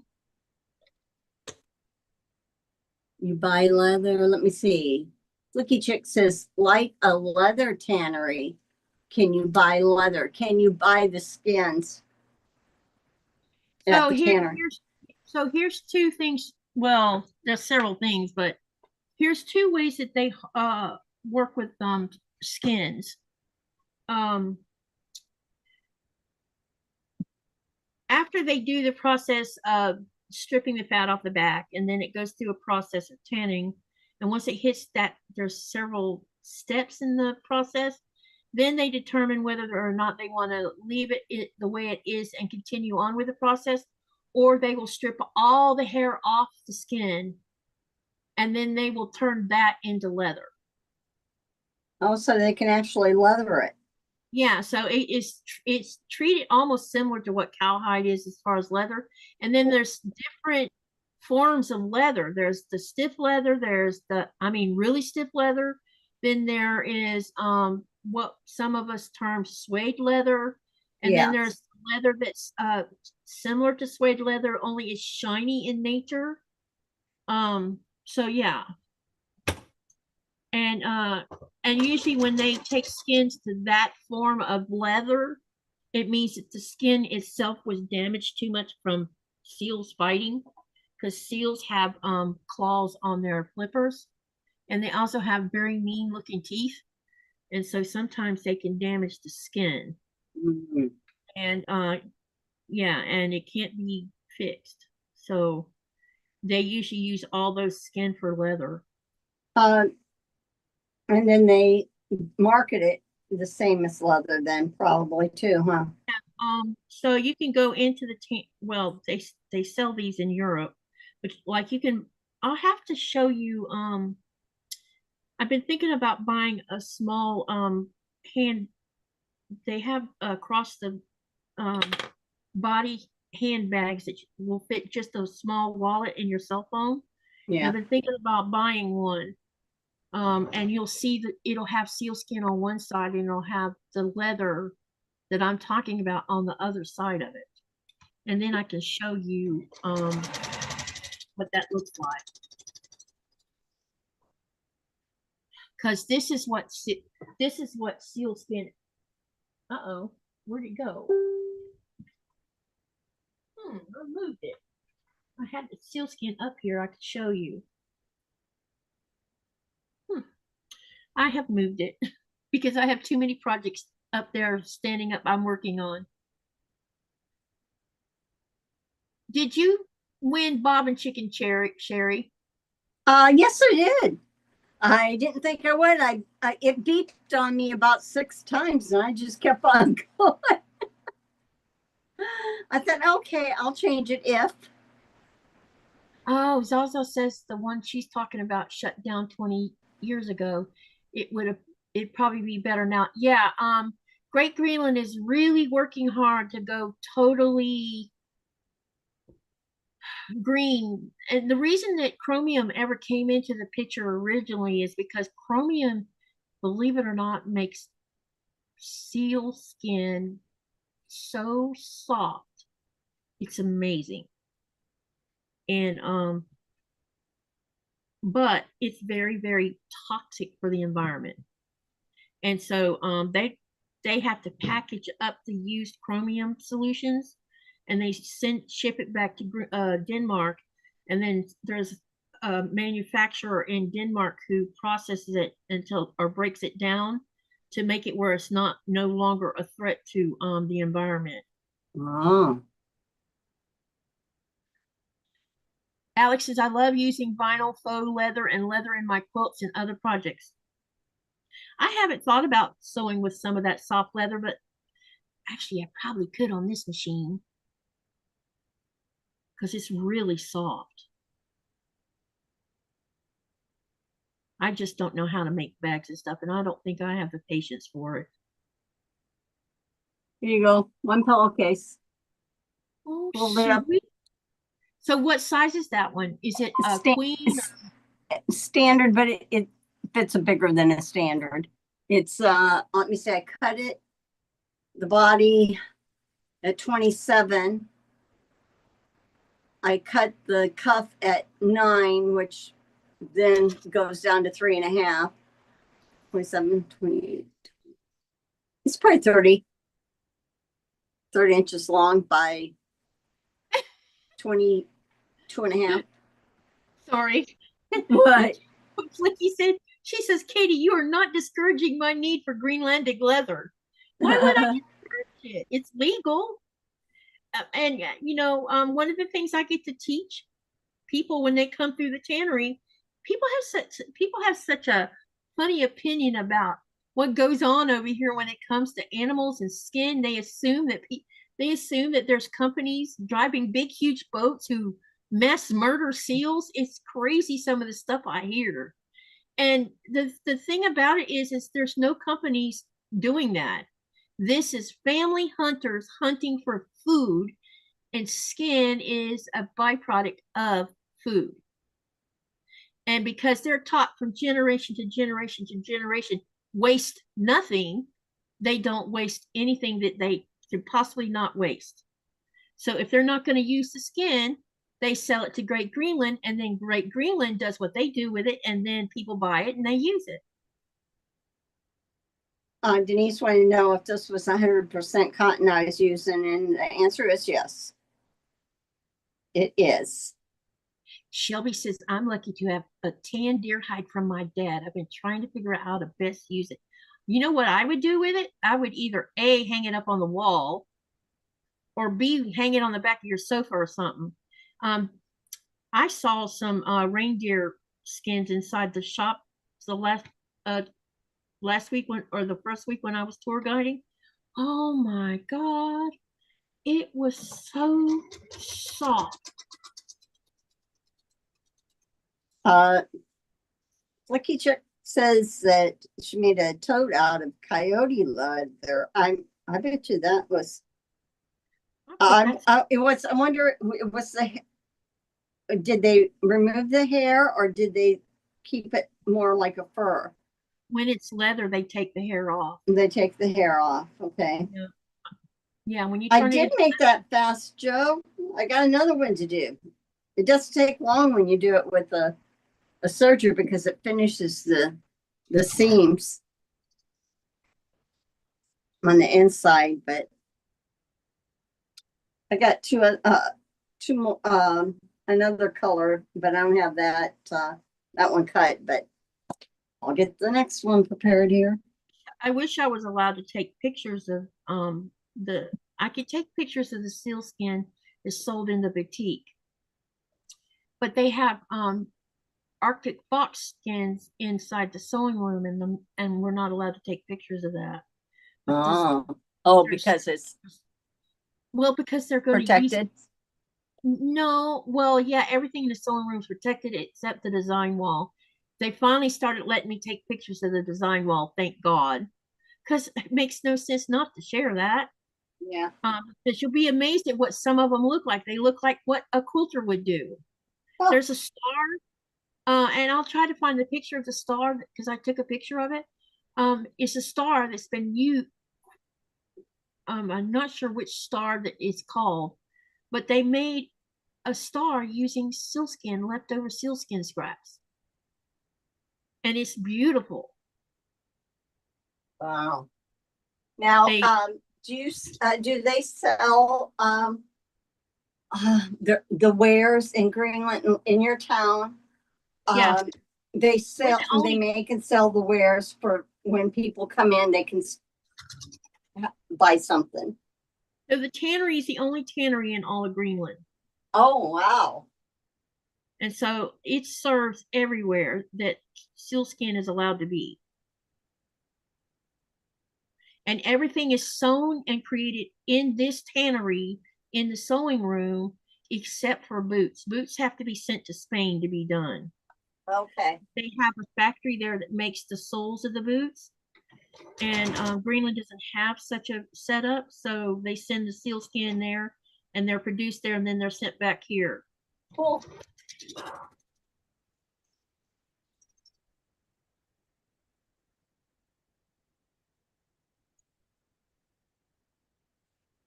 Quickie says the hides I haven't taken hair from got sent to be made into a quilt. That's really cool. When I'm in the tannery tomorrow, I'll try to make a little short video of the design wall and of the shop so you guys can have a better idea. Because I'm allowed to do that. Nora, please get off my foot pedal.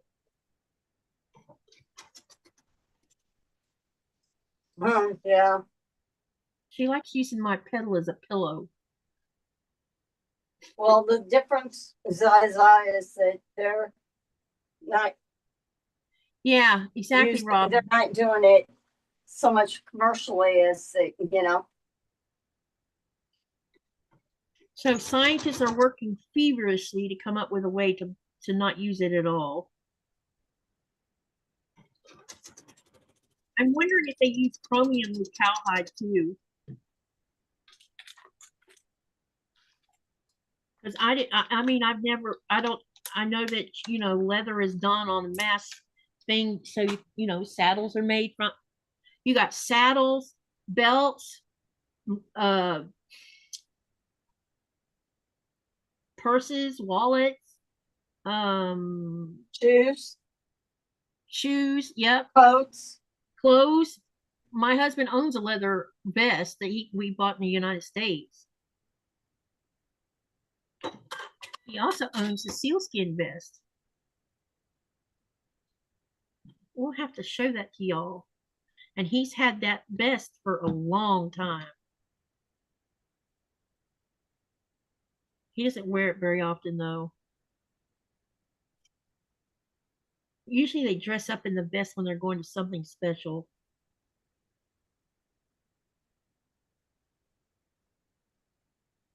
But I think his leather vest might be still in the United States in the storage unit. Oh, he didn't bring it back with him? No, there was some, his hat is there, and I think his vest is inside the unit too. Because he bought a cowboy hat too. And I have pictures of him wearing the cowboy hat while riding my horse. Him and Shotgun got on really well. It was pretty funny. He was all worried the horse would be, because he saw the horse, the way the horse would be when he would go running into the arena. Oh yeah. And he, you know, I told him, I said, anyone could ride him outside the arena. And he says, really? I'm like, yeah, he's peaceful kind of critter. And when he got on him and walked around, he's like, you're right. He is calm when he's not in the arena. That's pretty good. He got on a horse. A lot of people are afraid to get on horses. They're big animals and it scares them. But he was all business in the arena, boy. He knew what to do. And if you did anything to antagonize him, he'd let you know about it. Like hold him back when he didn't want to be held back. He would get all snotty with you about it.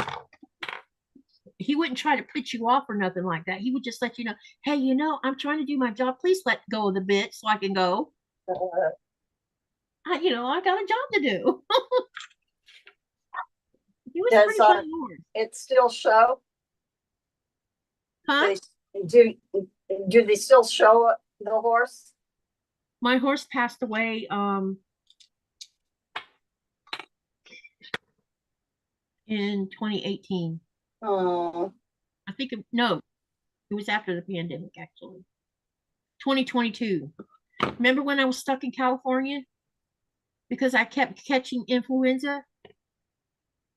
Oh, you might not know. Yeah. But I think you did. Yeah, I was stuck there. And I was going to go to Florida and I never made it to Florida because I kept catching influenza. And then after I got over the third bout, my husband's like, please get on an airplane and come home. We're just not going to go to Florida. And I didn't go to Florida. And so he passed away a few months. I was going to go see him one more time because I knew he was getting close to, he was 32 when he passed. Wow. He lived long. They do live long, but that's really a good.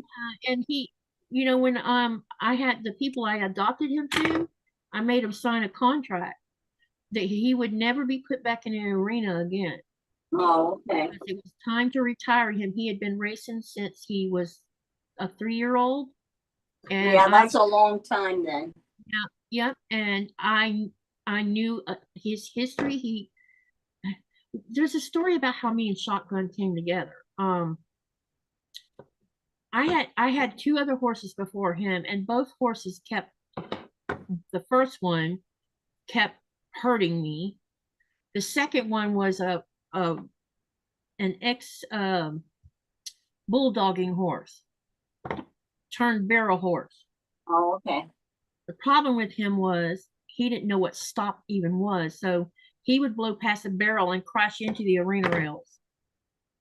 And he did that to me one night when we were racing. And I'm like, okay, I am done with horses hurting me. And because you couldn't, they were uncontrollable. And Jamie had been watching, my friend Jamie and another friend, they both had been, cheering me on and helping me, be a better rider and stuff. And um Jamie approached me one day and she says, I think it looks like you're getting ready to quit racing. I'm saying, well, I'm getting close to it because I'm tired of horses that don't, do what they're supposed to be doing. I got one that'll do a good race run on one night, and then the next 4 times you take him, he blows up in the arena. Then you got the other one that won't even stop. And she says, well, I might have a horse for you, but I'm going to tell you a little bit about him first. So she told me a story about him. He had been racing since he was 3, and when she got him to rehabilitate him.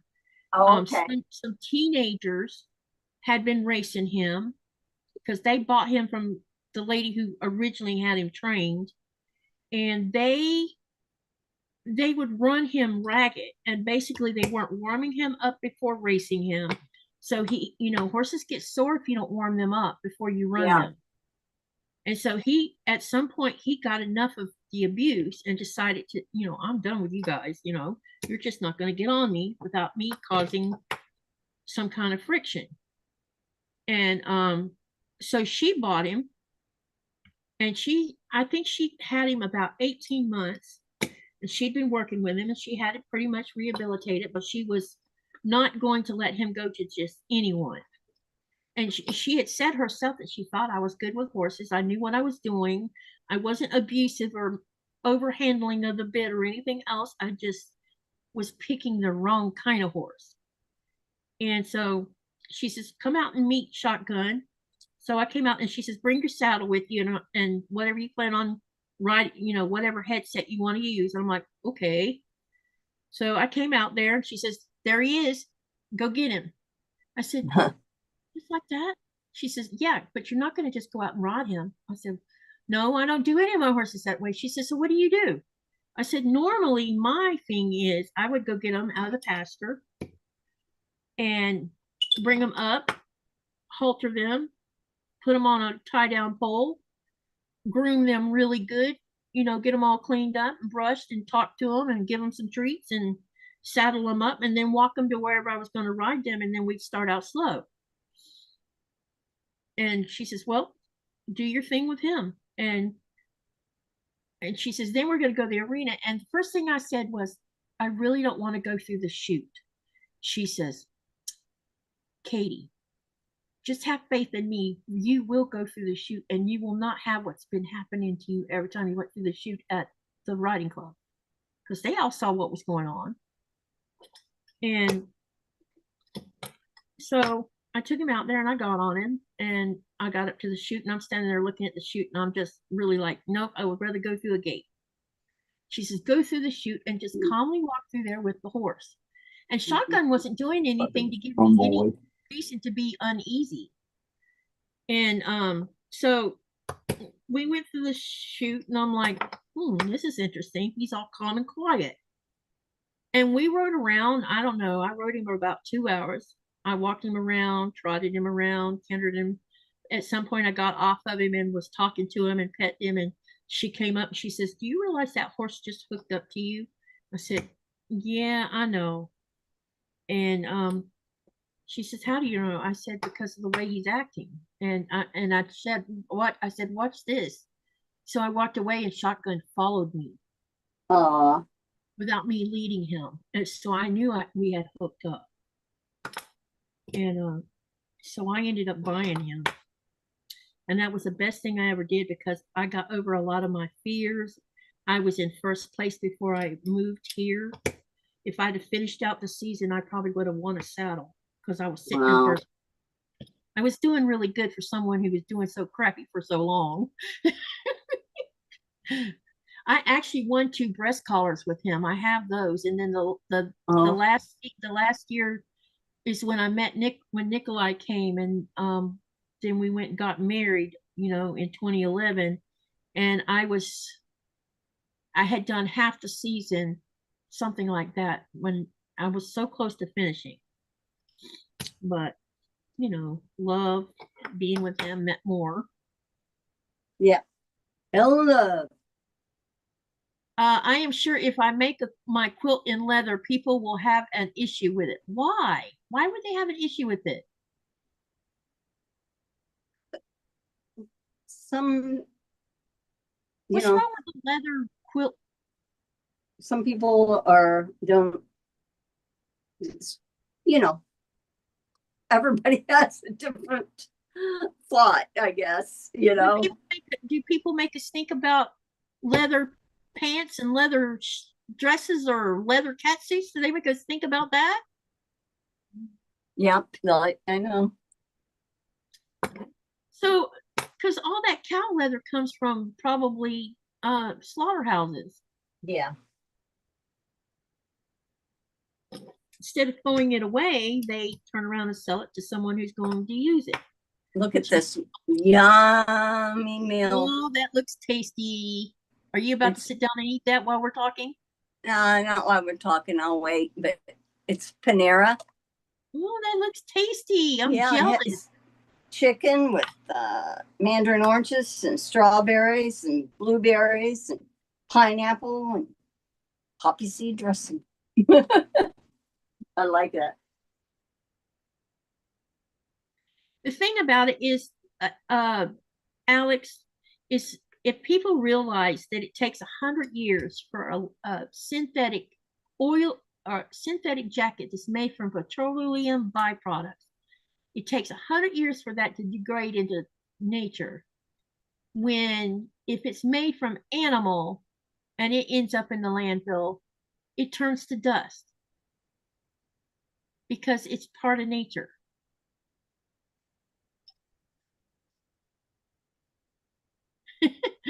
Shelby says, yes, yep, some people do not think big picture. No, they don't.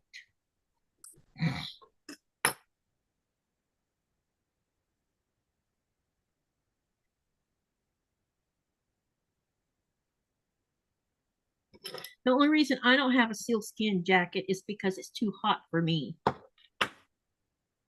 I stopped wearing a parka 5 years ago. Wow. Yep. I don't get cold. I mean, I get cold when the wind comes, but outside, I don't even wear snow pants except when the wind comes. The rest of the time, I'm in leggings of all things. I'd be shivering. Yeah, I don't get cold anymore. I've adapted, which is funny. I wonder if my husband's still in the chat. Oh, I don't know. Yeah, I haven't heard from him for a while. Katie, the main problem in the U.S. do not think we should have pets, and their shelter has 98% kill rate. I'm not going to get on the kill rate thing. Not because I'm not against it. Put it that way. We don't have. I'm for neuter and spay. People did what they were supposed to begin with. There wouldn't be this problem. You know what? Flicky, I'm gonna be frank here. You know what the law of nature is here when it comes to animals?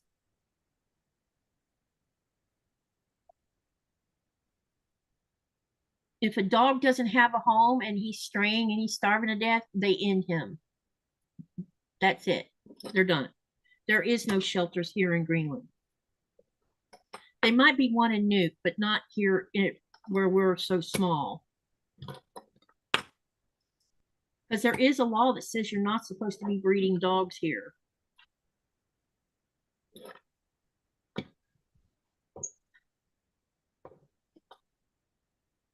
When I brought Ichi in from another country, I had to agree to spay her, which I did do that.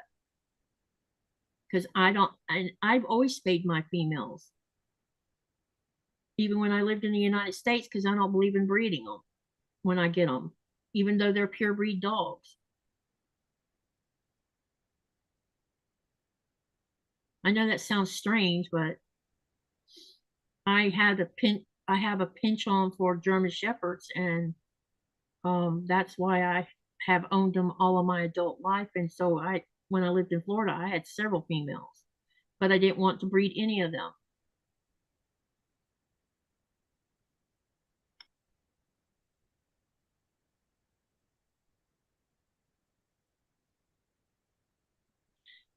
Yeah, it's not bad here. It would become an epidemic if they didn't do that. The only part of this law about dogs here is I don't think that cops should just shoot a dog the first time it bites a human being, because a lot of times the human being is the cause of the dog biting them to begin with. There's a different culture when it comes to how they teach their kids about animals versus how we teach our kids in the United States. We teach our kids to ask before we pet. Here, that's not even taught. So they just come running up to your dog and expect your dog to like not have a fit.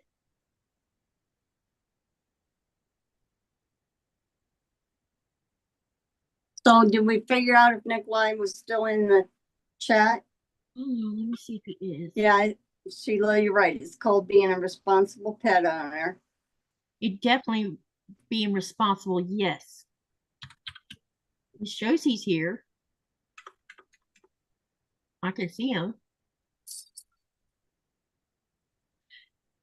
My dogs are intact. Some have sire litters, but they are also extremely selective. Well, that's what you do, you know. There's a difference, you know, than like me trying. Yeah, if you're a breeder that's a true organized breeder, that's different. But backyard have no business breeding. It's just that I was talking about the ones that you know, they get pups, and I don't care if they're mutts or what they are, you know. What bugs me the most is these new designer crossbreeds they're doing. I'm like, what are they thinking? Mm-hmm. Well, they can control the size. You can control whether they're hyperallergenic. You know, they shed. You know, it just depends on how crazy they're getting. You know, if there's just two breeds being put together, it's not so bad. But right, unless you got two breeds that have the same problem. Yeah, let's breed to a lab and let's make labradoodles. Oh, that's a fancy kind of dog.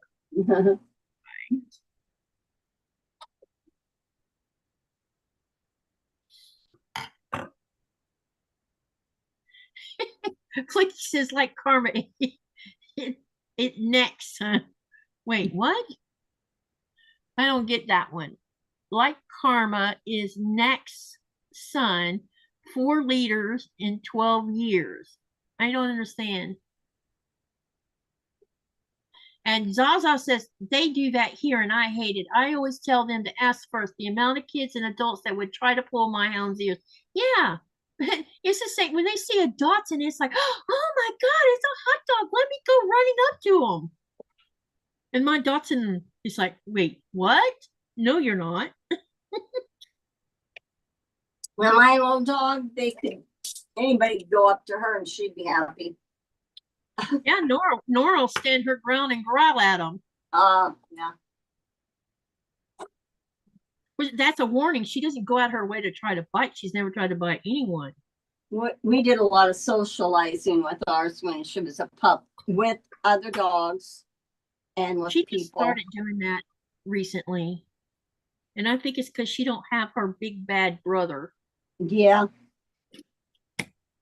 And so I started telling the kids, if you run up to if you run up to the dog, you're going to make her bark at you, and then I'm going to get upset. That's what I told them. So they stopped running and they walked. And I said, if you want to touch her, then you have to sit down on the ground on her level and let her decide if she wants you to touch her or not. And if she doesn't come to you, then oh well. That means she's not interested.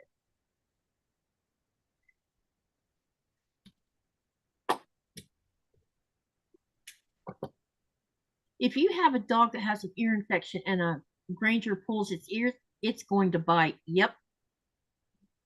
Because pain is, yeah. My Knack is 12. Karma is his offspring. Knack has sired 4 litters. What kind of dog, Flicky?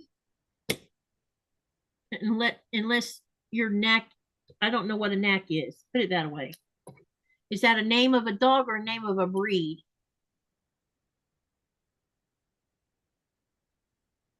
Zaza says Labradoodle started out so people with dog allergies could have guide dogs.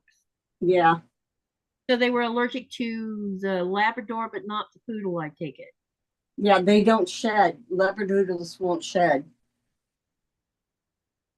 But can't standard size poodles be used as guide dogs?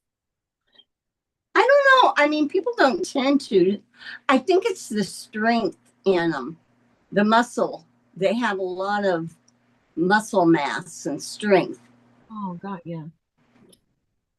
Oh, those are because some people may need that to help them get up.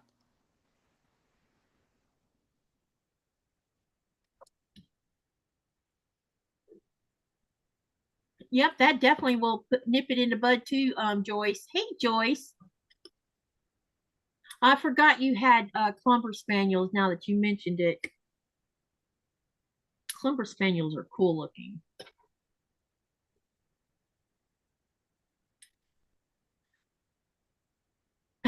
Flicky says Labradoodles most certainly do shed. Ooh.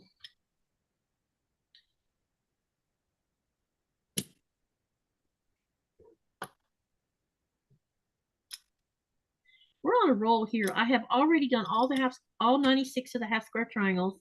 Now I'm pressing them open so that I can hit them with the iron in a little while.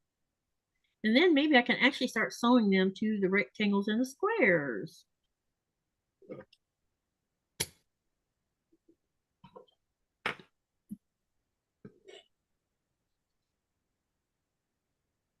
And wow, you got that one done too? Yeah. You're on a roll tonight. They go fast. Oh yeah, speaking of 2 things, I want to show Sherry's the quilt of no name right now. We're gonna joke around about that one, aren't we? Right. No name. So along. Yeah, we really need to. I lost that list where people were giving me ideas so that I can make a poll where they could vote. I lost that piece of paper. Uh-oh. So now I don't have any of the names. I'm like, maybe I should just call it Katie's Chaos and get it over with, Yeah, that would be good. Somebody mentioned that, didn't they? Yeah, someone did mention that Katie's Chaos was on that list. I kind of like that one. All right, wait, let's talk about the poll first. So in the poll, in case you didn't see it, you might want to go vote. What does cacophony mean? A type of instrument. B, a beautiful melody. C, a harsh mix of sounds. And D, an opera. And Shelby, did you vote on this? And which one did you, just out of curiosity, which one did you choose? Because I bet you knew the answer to that.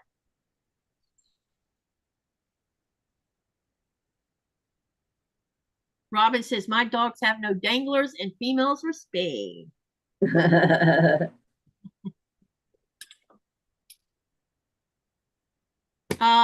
Flicky says, any poodle mix is going to shed because you're mixing a fur coat to a hair coat. You have to get them groomed. Labradoodles. I'm curious as to whether or not Shelby answered that. Wait a minute. She's still in the chat. At Mathgate. Yeah, she's still here. Hello, Shelby. Because I think Shelby would have known the answer to this because there's a reason why she would know. I didn't even know what the word was. I just guessed. I've guessed for the last few, so. Well, she's a music person, so she would know the answer to that. I never, Joyce, I never heard of a plot hound. See what she put? Shelby says, yes, I did vote. Is a loud, chaotic sound. AFAIK. Whatever the heck that. Oh, yeah. Oh, my God. All right. So, anyway, let me tell you the percentages and I'll tell you what the answer is. 10% voted on a type of instrument. 18% voted on a beautiful melody. 67% voted on a harsh mix of sounds. And 5% voted on an opera. And the answer is C, a harsh mix of sounds. I love that word. That is a really good one. I want to know, do you go to the dictionary and see? Where do you find these words, Katie? Some of these words just happen to come across my ears because somebody says them. Other times it's because I get something in my email every now and then that says, do you know what this word means? And so, yeah. So some of them also come from that. All right. I'm going to share the screen after I go hunt what I'm going to hunt. So be right back. Yeah, I already got it on the screen. That's a good thing. All right.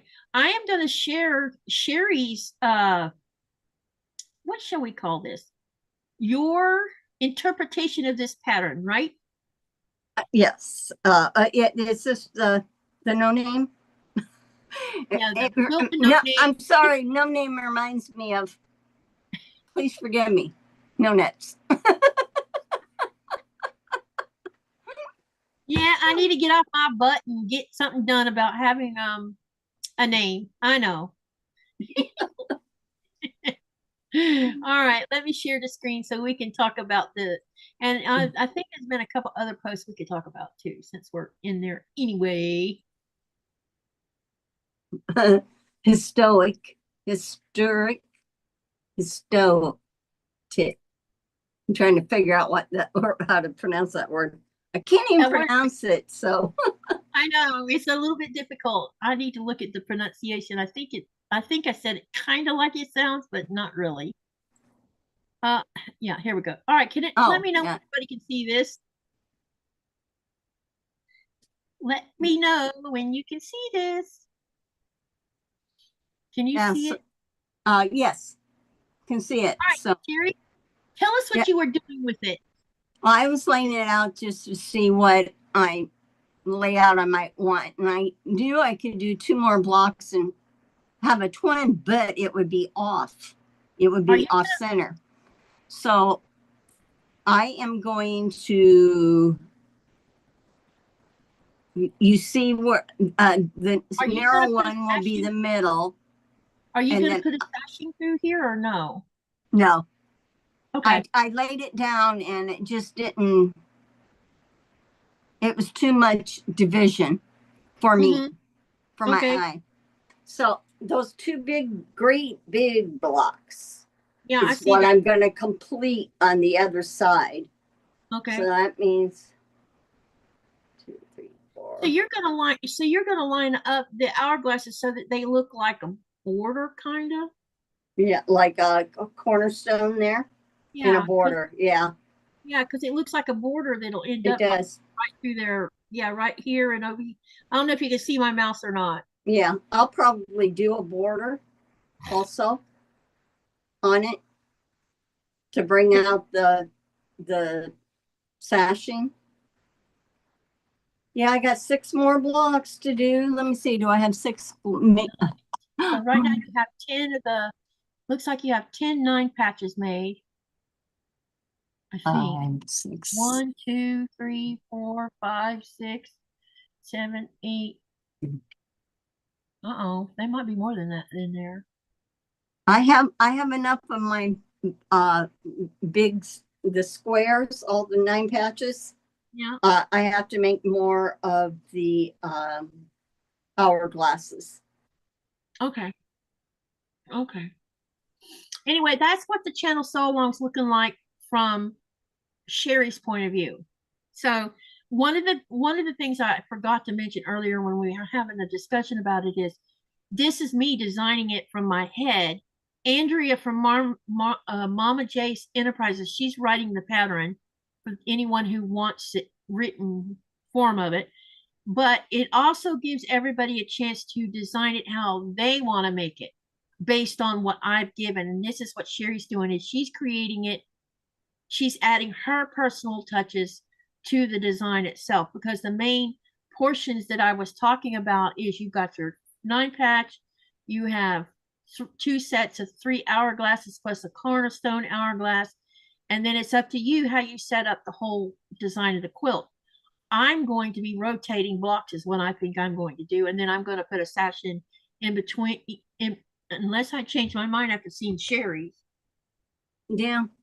And who knows, I may change my mind again once I get more blocks, but I'm pretty sure I'm going to keep it like that. But I bet you that goes, my husband, he liked it, so he wants me to do it bigger. And so I tell you, I am loving it. It's beautiful. Aw, thanks. Exactly what I was hoping someone would do is just forget about trying to be too organized and just go with the color and let the color go where it falls or where it may. It looks pixelated. Not pixelated. It's just not sewn together all the way yet. No, I mean the 2.5-inch blocks gives a pixelated look. It would have been cool if I could have gotten a figure out of that. Oh yeah, no. That would take even more thinking. Yeah, it would. Let me see if there's anything else in here to share since we're in here. Someone shared uh-oh, okay.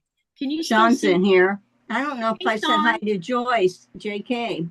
So I'm saying hi to both of them. Hi Sean. I have the screen covered up so I can't see what you're saying. Yeah. Linda Robinson posted this today. That is cute. The reason she posted it is because it's made from Legos. Wow. Hang on, I gotta move the screen so I can read what she said. She said, Popeye and olive oil Legos my son Michael, Popeye Reed, put together for his latest office display. That's pretty freaking cool. That is. Okay. Then Nikolai, I'm trying to move things around here so I can see what's, yeah, okay, there we go. Sorry. This is from a sunset that he sent recently to me. But look at that. Isn't that beautiful? The water's Oh, wow. That is. Here's another shot. So this is when the sun does still not going down. This is at when it should start getting dark. It's not dark. Here's another one before the sun drops below, just right at the horizon. That's pretty. That is very pretty. There's another shot. And this is up near Disco Bay where they were at. So I'll have to find a Greenland map. In fact, I will go find. I don't know how many of you guys have seen this yet, but look what Judy Smith has been doing with the blocks from the 1,000 block. That's her quilt? Yes. Oh, that's my goodness. Can you, that's amazing. It is. Doesn't it look so good? Yeah, I mean, for all y'all who fear going scrappy, how can you turn that away? That is wonderful. Beautiful. Yeah. So she's been keeping up. I'm waiting on Pat to post some new pictures as well. I'm sure she's catching up. This one is also Judy's. Yep. These were block number 14 and 15, which I haven't done 15 yet, just so you know. That will be next a week from this past Friday. So the upcoming Friday will be this one right here on the right. She does That'll, good. yeah, she's doing super duper. I like the light blue one too. Yeah, I like both of them. Yeah, I like both of them too, but something about that white, blue, and the white just. Y'all, you know, all of y'all who are doing this so long, the channel so long, and all of y'all who are doing the book, or yeah, from the book, y'all make me really happy because you know, when I started out, I wasn't sure how either so long was going to be. I don't know what's with me tonight in words. I didn't know how people would feel about both so longs, put it that way. And also because I stated that I wanted to go slow, which I now have a name for it. We're doing a slow burn because that's exactly what it is. It's a slow burn. Um, and people have joined on the wagon to do their to share their creativity, and thank you, because it makes me feel happy that, you know, something I thought might be not taken so well is being taken. And yeah, I know this looks weird because the sun is behind it. I'll get a better picture of it. Wow. Right now, it's very That's strange pretty, the way Katie. it looks. Yeah, it's coming along. That's very pretty. This one I think I showed last time we did a screen share, but this is Andrea's. That's nice. It has a name of it, or a name for Andrea. If you're listening, I like that. Yeah, I like this one too. Look at how she did all the colors. I know. That's why I was kind of looking with it, the squares. It's like, how'd she do that? Such talented people. Yeah, they're all of y'all are so talented. And here's the, yeah, you see that? That's just beautiful. She did a close up so you could see it. I like that. Me too. And there's wow, for her to be able to get that together like that. Now, is that her own pattern? I don't know. I'm hoping if she's watching the TV, maybe she'll come back in the chat and answer that question. Is this your pattern? If it is, she needs to let us have it, buy it. Write it so we can do it. Yeah. Maybe that. Oh, maybe this is the pattern. Oh, this is the pattern. So it's Calliope, a free pattern for Yoder. For Yoder, and it tells you what you need for it. Now you know what you can do with your fat quarters. Yep.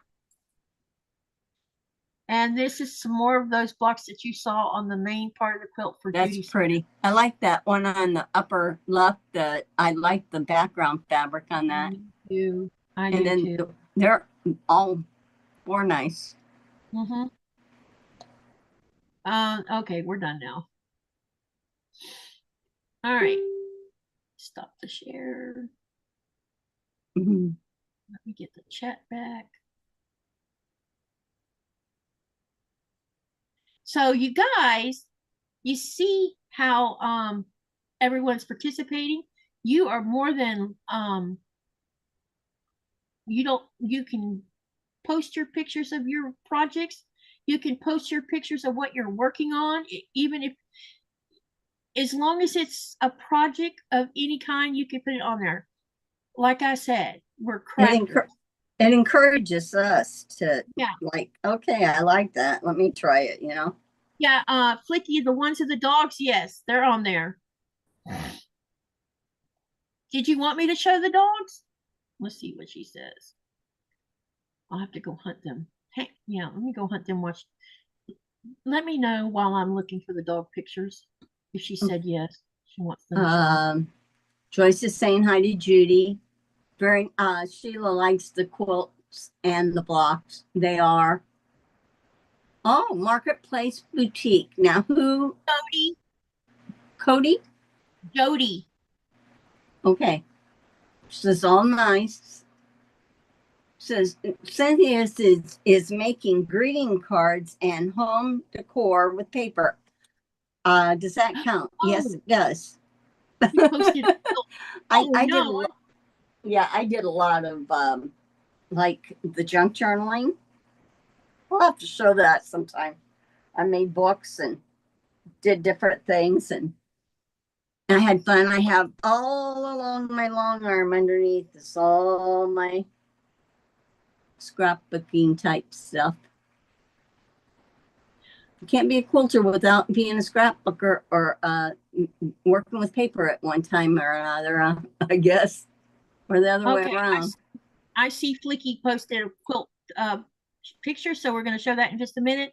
And Flicky, I'm going to do a pre-approval of you too, so that the bot knows that it's okay for you to post pictures. Just when I give y'all pre-approvals, just remember, don't be posting t-shirt pictures, please. No t-shirt sales. That's right, because the channel's got to stay safe.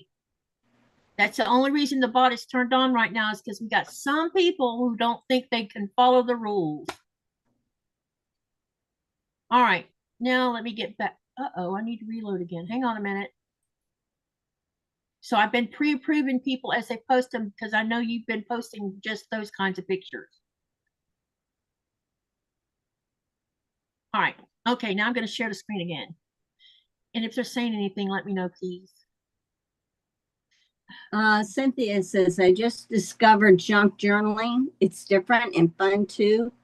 I'm glad I'm not the only one that does fabric and paper crafting. Oh yeah, Cynthia, anytime you want to talk and share with me, I would love that. I like to incorporate the fabric and laces and things like that, or little memorabilia that you pick up someplace. Uh-oh, Shelby just posted pictures too. Hang on a minute, y'all. I have to do something. I'm going to unshare. Yeah, hold on. Let me. No t-shirt, no show, girl. I've been working on a memory quilt for my sister that passed away last year. It takes a lot of courage to go ahead and dive into doing that. I did it for my parents, and it's hard at the very beginning, but then there's a peace about it. There's a peace about doing it. It makes you feel good and comforting. Zaza, she paper crafts. All right. Well, then, hey, and I know Joe does. We're going to have to just get paper craft. You can, yeah, and you can also share them on the Facebook group. You know. Okay. Craft. Yeah, I'll take some pictures of my stuff. Yeah, like I said, I just don't want anyone putting things that are for sale on our Facebook group, because that's not what this group is for. Right. And I have to keep people safe, because I don't know who's who from Adam's house cat. Just putting it out. That was probably a crappy way of putting it, but I just know that if someone clicks a link and then they buy something and then they get ripped off, you know who they're going to blame, right? Yeah, you just don't want. You don't want those. She does not want IA generated ads coming on her site. Exactly. See, there you go. There are just some things that as creators or owners of a group or a channel, we just don't. We want people to be happy in our groups and not worry about shenanigans from crap, you know.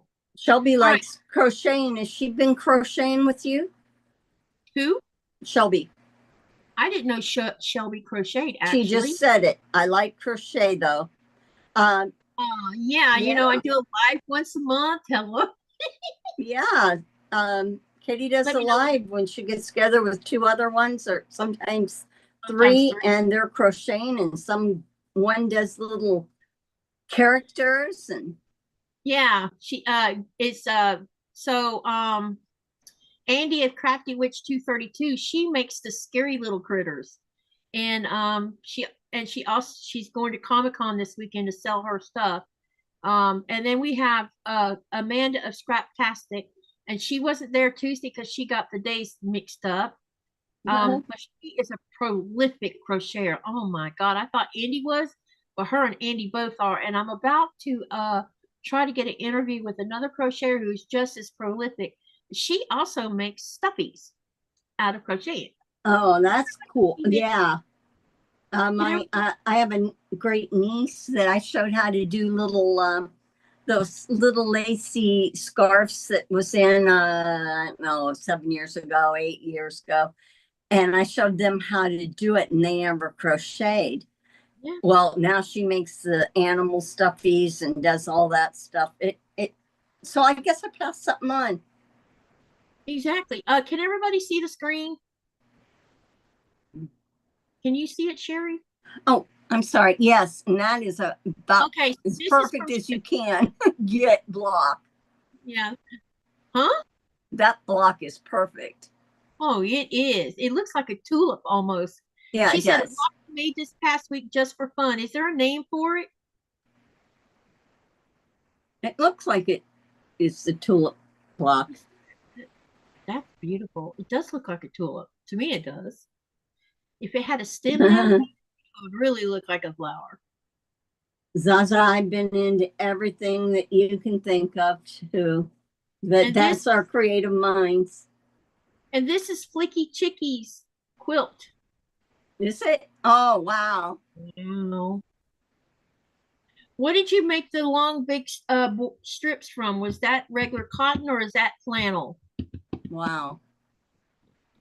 The color tone to get the different tones is not easy. No, and she used warm colors on one end of it, and the green is considered a cold color. That's a big log cabin, girl. Yes, it is. Is it made from cotton or is it flannel? Let me see.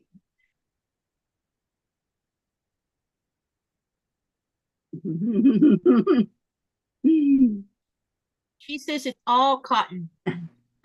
Also says she does pottery too. Yeah, we were having a. Oh yeah, I haven't ever done that, but Hey. Ooh, I'd like to. My aunt has. Sean says he's gotten good at untangling yarn, barf.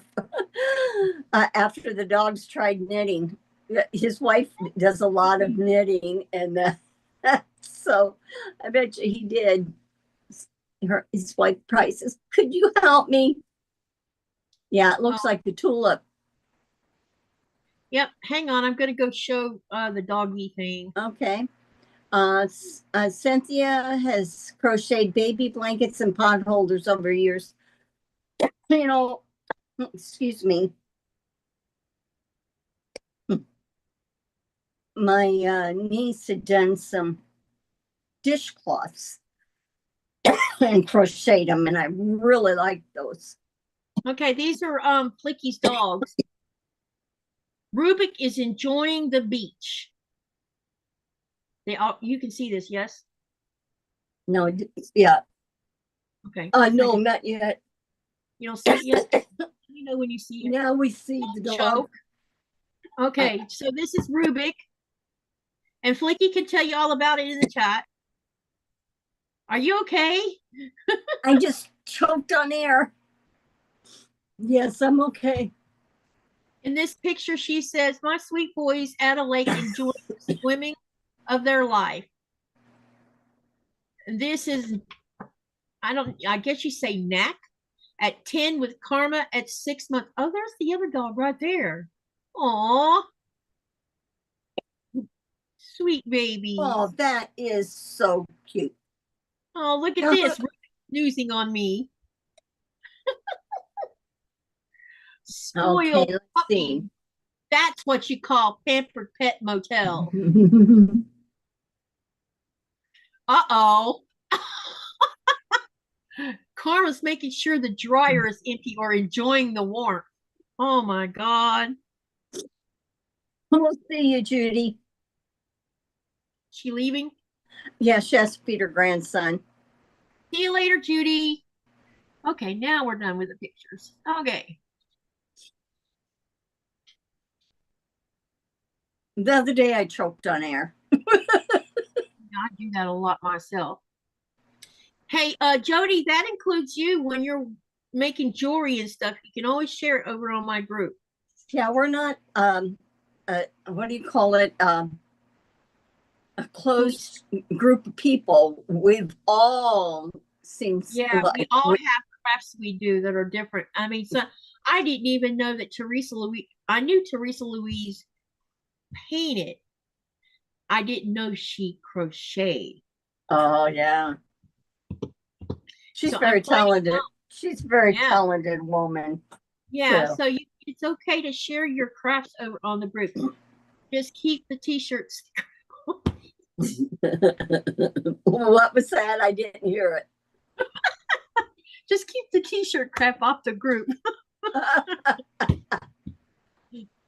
I will turn the bot off because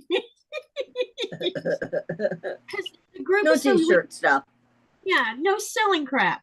Well, no selling stuff. Karma registered as waving white flags. Karma. Karma is registered. Oh, he's got a long name like my dog has. You should see what Nora's looks like. Oh my God. Karma is registered as waving pretty white flags, thus Karma. Aw. Nora's is northern. Go ahead. Go ahead. No. Nora's is Northern Lights Primus something. I'd have to go get her paper slip. What do you want? Yeah, Joe, I did a journal, a travel journal with pictures and the journal together. When we went to Missouri for a family reunion, and Yeah. I ended up taking a photo album that was this by. It was not very big, that I had given my mom and dad that they never used. So I juiced it up and it became a journal. And in fact, I'm going to get it. It's right here. See, Jody even says the same thing. The t-shirt stuff drives me nuts. Yeah. I mean, the rules when you get ready to enter the group, it says you cannot sell or promote anything that's selling or yeah. In fact, it says it two different ways with two different rules.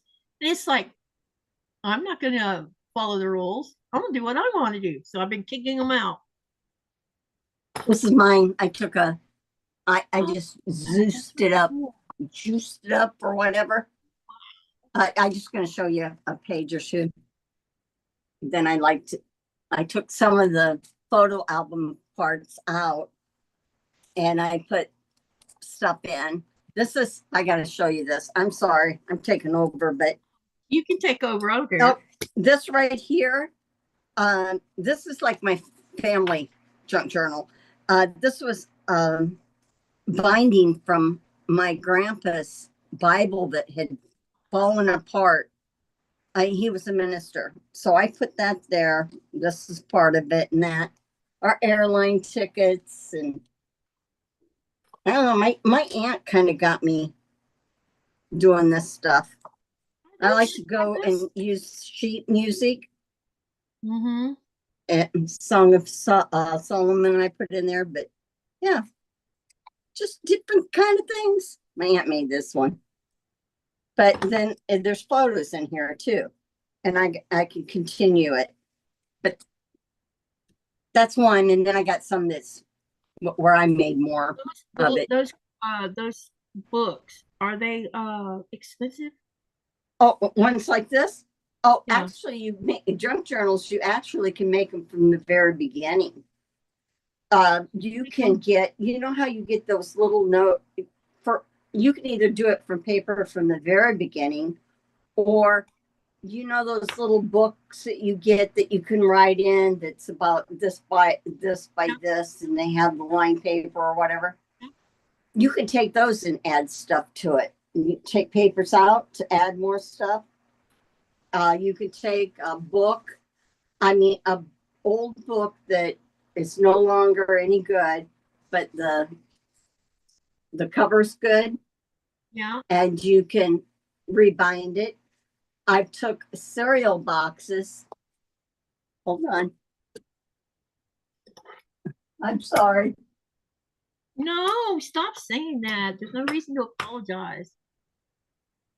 I think this is very good for everyone to see. Let's see. Cereal box. A Okay. cereal box?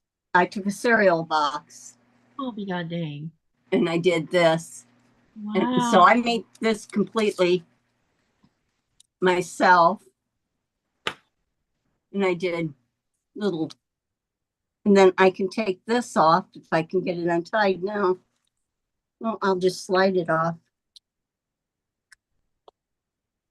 And then, so this one was my lacy one. This is one I like to do. That's I really just need to journal in it. I make pretty. them, but I don't journal. Now, this was my mom and dad when they were 17 years old and they were dating. Aw, that's so cool. So I had, I just, sometimes when you have a card and you from somebody, oh, look at this. Just look at these little cuties. Hey, you know what? I have Wait, pictures of me as a baby in those kind of photographs. Those are Kodak pictures. I know. Isn't that Um, crazy? this is me as a babe, as a little girl. Wow. You Oh, probably look can't at see it you. very well because it's black and Yeah, white. yeah, well, yeah. Oh, just a little girl. So Mm-hmm. anyhow, I had these, so I put them inside a journal and a pocket and made the pocket and did that, and that was fun. But I haven't played with it as much. And then this one was a book before, so I Wow. took it and I rebound it, and they call these signatures. Okay. And so I did. This is a Christmas one, so I can see. I need to.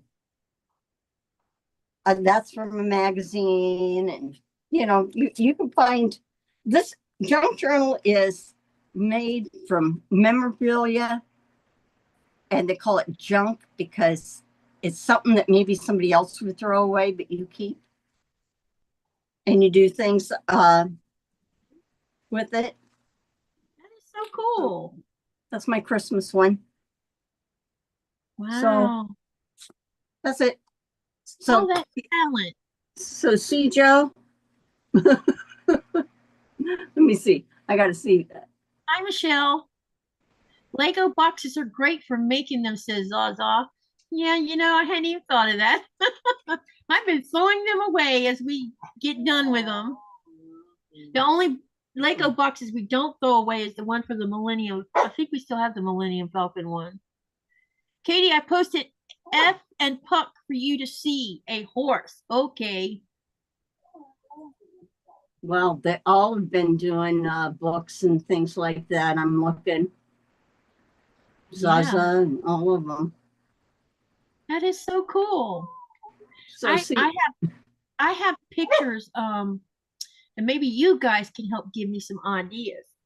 So when I go to the United States next time, I'm going to get all my pictures out of my Foot Locker that's inside the storage unit, and they're of the kids from the time they were tiny babies because I'm a prolific photographer.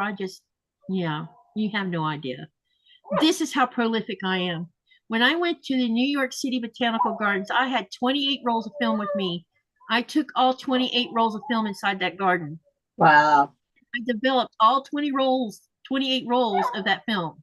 I bet you Teresa would like to get a hold of some of those pictures and paint them. Yep. Because yeah, so I've been taking pictures. My first camera was a little 110 camera, and I was taking them at 13 years old. So anyway, I have lots of pictures, but I'm going somewhere. Give me a minute. I want to take all the pictures of the kids, and I'm pretty sure that when I start going through the pictures, it's going to be like going through memory lane, because I'll also come across all the pictures of their dad. And some of the pictures I need to find. I have the film, the processed film to it also. And I'm hoping I'll be able, I don't know if I can even get prints made from the film now, because it's been so long since they stopped doing that kind of thing. but I want to create scrapbooks of for each kid of their pictures and give it to them. Well, one thing is you can do the traditional scrapbooking like you do. I don't know how to scrapbook at all. Or you can do journaling like you. It was like, it's funny is if you really get into it, everything you start to throw in the garbage can, you think, I could use that, you know, it's a memory or there's something, you know. Yeah. So now you can copy photos. I have the negatives. I don't throw none of my negatives away. I actually have my negatives in a notebook. Wow. You don't even get negatives. What do we get negatives? No one takes I have camera all of pictures I have anymore. all of my negatives except maybe, in fact, I bet I even have my negatives from the 110 camera. And I also have my mother's Kodak camera. She gave me her Kodak camera like, I don't know, years before she ever died. And so my brother doesn't even know I have that camera. Thanks, Zaza. Yeah, they said that there's places that you can still get it done. Yeah, I was wondering if it could still print from the negatives. If there's a store that does it, you know, they used to have camera shops and that. Yeah. I think you can find places online to print from negatives. Now, how are you going to do that without sending the negatives in the mail? I don't know if I want to do that. I wonder if, okay, you know how you can go to CVS and you can, or whatever, you used to be able to do it and see the photos move. I don't even know if they have one of those where the I don't know. I remember seeing in California, I think I still saw some camera shops or camera, whatever you call them, in CVS. It was either CVS or it was Walgreens, one of them. Can you excuse me for okay, Michelle, I'll be right back. Yeah, Joe, when you're traveling, that's what I did. A lot of the things in there, I put either tickets or things. When we went to Europe for 3 months, when the kids were little and my husband was there for work, I have all that stuff. I saved our tickets and all that I'd like to do a designated book for. And it doesn't have to be like a junk journal, but we have a photo album with all the pictures, but I'd like a book with all the memorabilia and that. And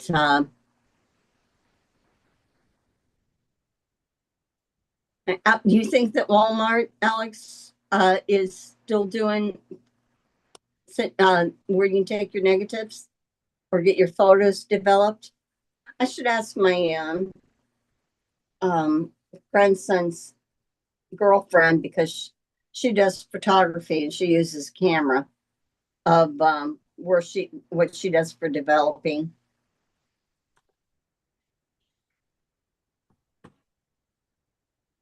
Hang on, I'm just checking some things out here. What's today's? Oh, yeah. Okay. Yeah, I have a live tomorrow. Oh, God. What time's your live tomorrow? 4:30, but I might have to hang on. Let me see what time I'm supposed to work. I just realized we might have a conflict here. Oh, because of your touring and that. Well, maybe I only have one tour. This is 10 a.m., 20 people. It doesn't say 2 groups. It just says 1. Okay, yeah, I don't have to cancel this. Yeah, but I do need to make. So for those that don't know, some I know you know about. Tomorrow is our usual 3rd Sunday of the month, Mental Health Live. And I need to call Myra and make sure she's going to be here. So we do this once a month, and we talk about mental health because this should not be a taboo subject. We're not talking about how we became the way we are, not really. I mean, no one has come right out and said what's happened to them, actually. We just mostly discussed, just giving resources. it's not just resources. It's, you know, some of us suffer from anxiety. Some of us suffer from this and that. We talk about that. Yeah.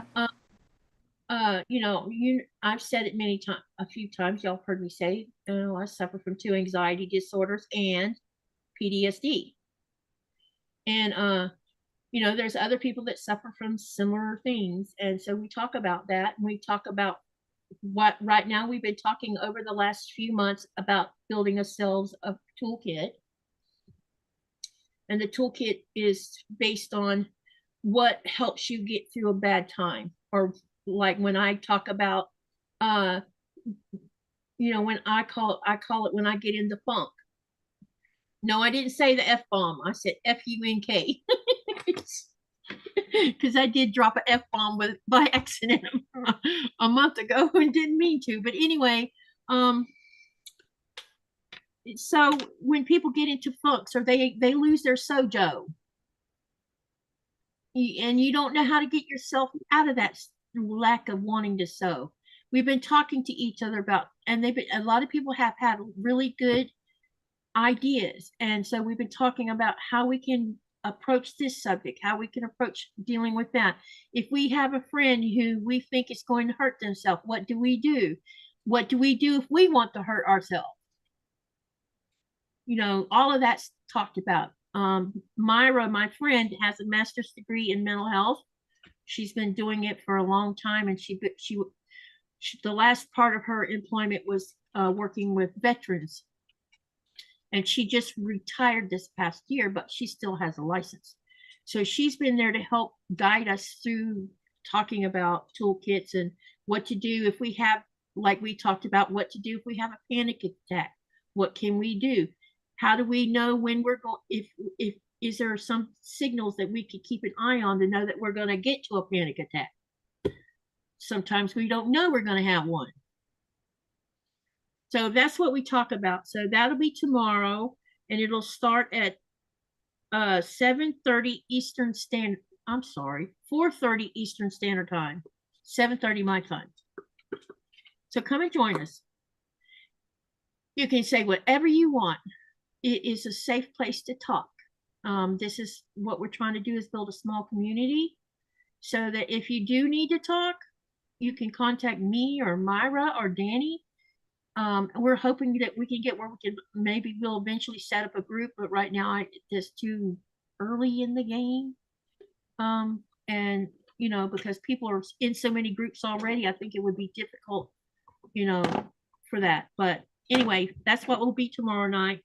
And then for the rest, for the beginning, yeah, and then we'll go back to sewing on Thursday.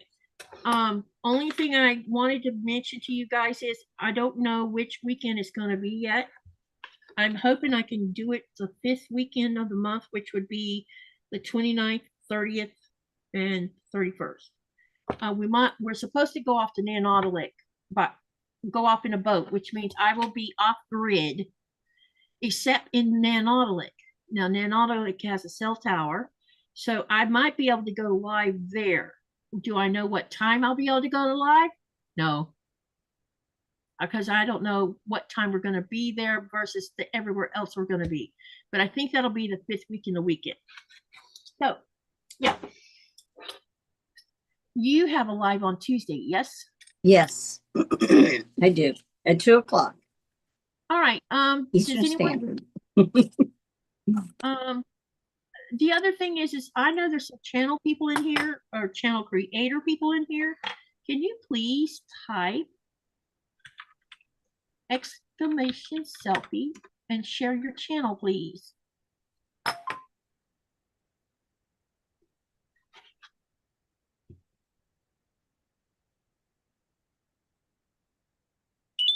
It also says, Katie, just enjoy time off with your husband and friends. Yeah, I intend on, because if we get to go off that weekend, I am so excited about going to see that forest. It's been there since 1959. They built it there they planted it. Sorry. They planted it there so they could do a scientific experiment to see if they could actually grow a forest of trees in the Arctic. We are down here in South Greenland, because we're south of the Arctic Circle, we're actually considered subarctic. Florida is considered subtropic. It's not considered in the tropics, but it's subtropical. So I hope you can see the differentiation. Trying to use a big word. Now I can't say it. Somebody help us out. Oh my God, I can't even say it. See the difference. See the difference. He says that last message was a little bit confusing. Probably ignore the first sentence. Anyway, when you talk about subtropical to tropical, all the islands south of Florida, including Cuba, are considered the tropics. The Bahamas are the tropics. But Florida is not the tropics. It is actually subtropical.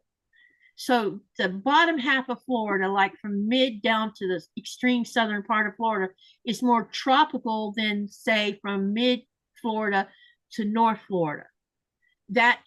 And you can see it if you had ever been, if you've lived in Florida as long as I have, and you've been from one end of Florida to the other, you can actually see the difference between when it starts to become tropical from being subtropical. And you can see a big difference between plants and the way they grow. In Greenland, when you're south of the Arctic Circle, the temperatures down here below that line is different. Things grow different down here. So when people tell you that this is the biggest big misnomer about Greenland, is there's no trees in Greenland. Yes, there is. Wow. There is trees here, but they're mostly from the south of our Arctic Circle. When you're talking about a tree. Now, are they big, enormous, tall trees? No. They're more of an ornamental tree. And does everybody know what size an ornamental tree can grow to? About 18 feet. Anything above that is not considered a ornamental tree. It's considered a shade tree or a full-fledged tree. So most of the trees here are consisting of 3 species of willows. You have several species that are in the conifers. And for those of you that don't know what a conifer is, conifer means cone bearing. We actually have a juniper here as well. And we have junipers that grow all over Florida. It's funny about this thing because we have juniper here. We have junipers in Florida. We also have what is a birch family, which is Butea. There's 2 species of the birch that grow here. They are one's a shrub form, one's a tree form, but they're small. But in Florida, we have 2 types of birches in Florida. What else? Willows. We have 2 species of willows in Florida. We have the Carolina willow, and we also have the weeping willow. Here we have the Arctic willow that's a tree, the Arctic willow that's a shrub, and the Arctic willow that's a ground cover. So are you seeing a trend here? These genus and species are similar in nature, even here in the Arctic. And the Arctic's different because here in our South Greenland and even further north, you'll see sphagnum moss growing everywhere. I mean, it's crazy how much of it's growing around. Junipers are so scratchy. My mom has a bunch of juniper stems in the yard. The rabbits love them, but I don't, says Shelby. And then Zaza says, I have hibiscus and a eucalyptus tree in my garden. They're not really supposed to grow that. See, there you go. So things can grow, you know, even life can do anything pretty much anywhere, even in the desert. So it's pretty interesting, our planet. Shelby, not a fan of gin? Is that what gin comes from, is junipers? That would explain why I don't like the taste of it. if that's the case. So the dog went outside to do her business. She's back in here under the table, and the front door is standing wide open. And I can feel the fresh air coming into this room. Well, I'm about ready. Yep, I figured you was. I know I should like. What do you think about you? Yep, I think it's time to stop, especially since I know. Yeah, now that I know I have to work tomorrow, I need to leave my item to fill tomorrow, which means I got to get up early and take a shower. Yeah, if you ever have, I know a lot of you can never travel out of the United States. I understand. I never thought I'd see the day for me to even do that. I mean, come on. But if you ever do have a chance, put South Greenland or anything south of, well, actually just put Greenland, because you might like going further north. I know we have a plan to go to Ilulissat at some point in the future, because I want to see the enormous icebergs and see the whales, because the whales are up there every June, July, and August. And that would be one heck of a thing to see. So anyway, see you guys tomorrow. Thank you for coming tonight, and thank you for coming and helping lift my spirits too. Yeah, because I'm smiling today, which is cool. Yeah, you hope you get tipped well tomorrow. Yeah, let's hope I make some money. Yeah, because last tour, I'm being naughty, and I should not do this. But this came from my last. Did good. Yeah. Saving those bills. Yeah, because you know where they're going to go to? The United States. That's your fun money, your travel money. That's right. So I don't have to use a credit card while I'm traveling. You know what I mean? Yep. Good idea. Yes, come and annoy me, Flicky. The more of you, the better. Love it. The wind and birds transplant a lot of things. Travelers relocate insects in their luggage. You never know what will happen. That's exactly right, Denise. I hope you have a generous tour group, Katie. You need QuiltCon money. Yes, I do. You are right about that one, girlfriend. All right. Well, anyway, remember to live, laugh, and love and dream. What do you do with all of that? You make something beautiful. And thank you, everyone, for coming tonight. I appreciate you guys. And thank you for those who took the time to watch my other videos yesterday and Thursday to help keep my watch hours up. I appreciate all of you from the bottom of my heart. Have a good night, and thank you. Good night. Good night, everyone. And I saw what you said, Zaza, about the whales, and Denise, too. Now, I don't know what she's yapping about. Go shoo-shoo if you weren't done. My goodness. Sorry, guys. I'm trying to end this stream, and she's being annoying. Did I what? Bye. I'm here.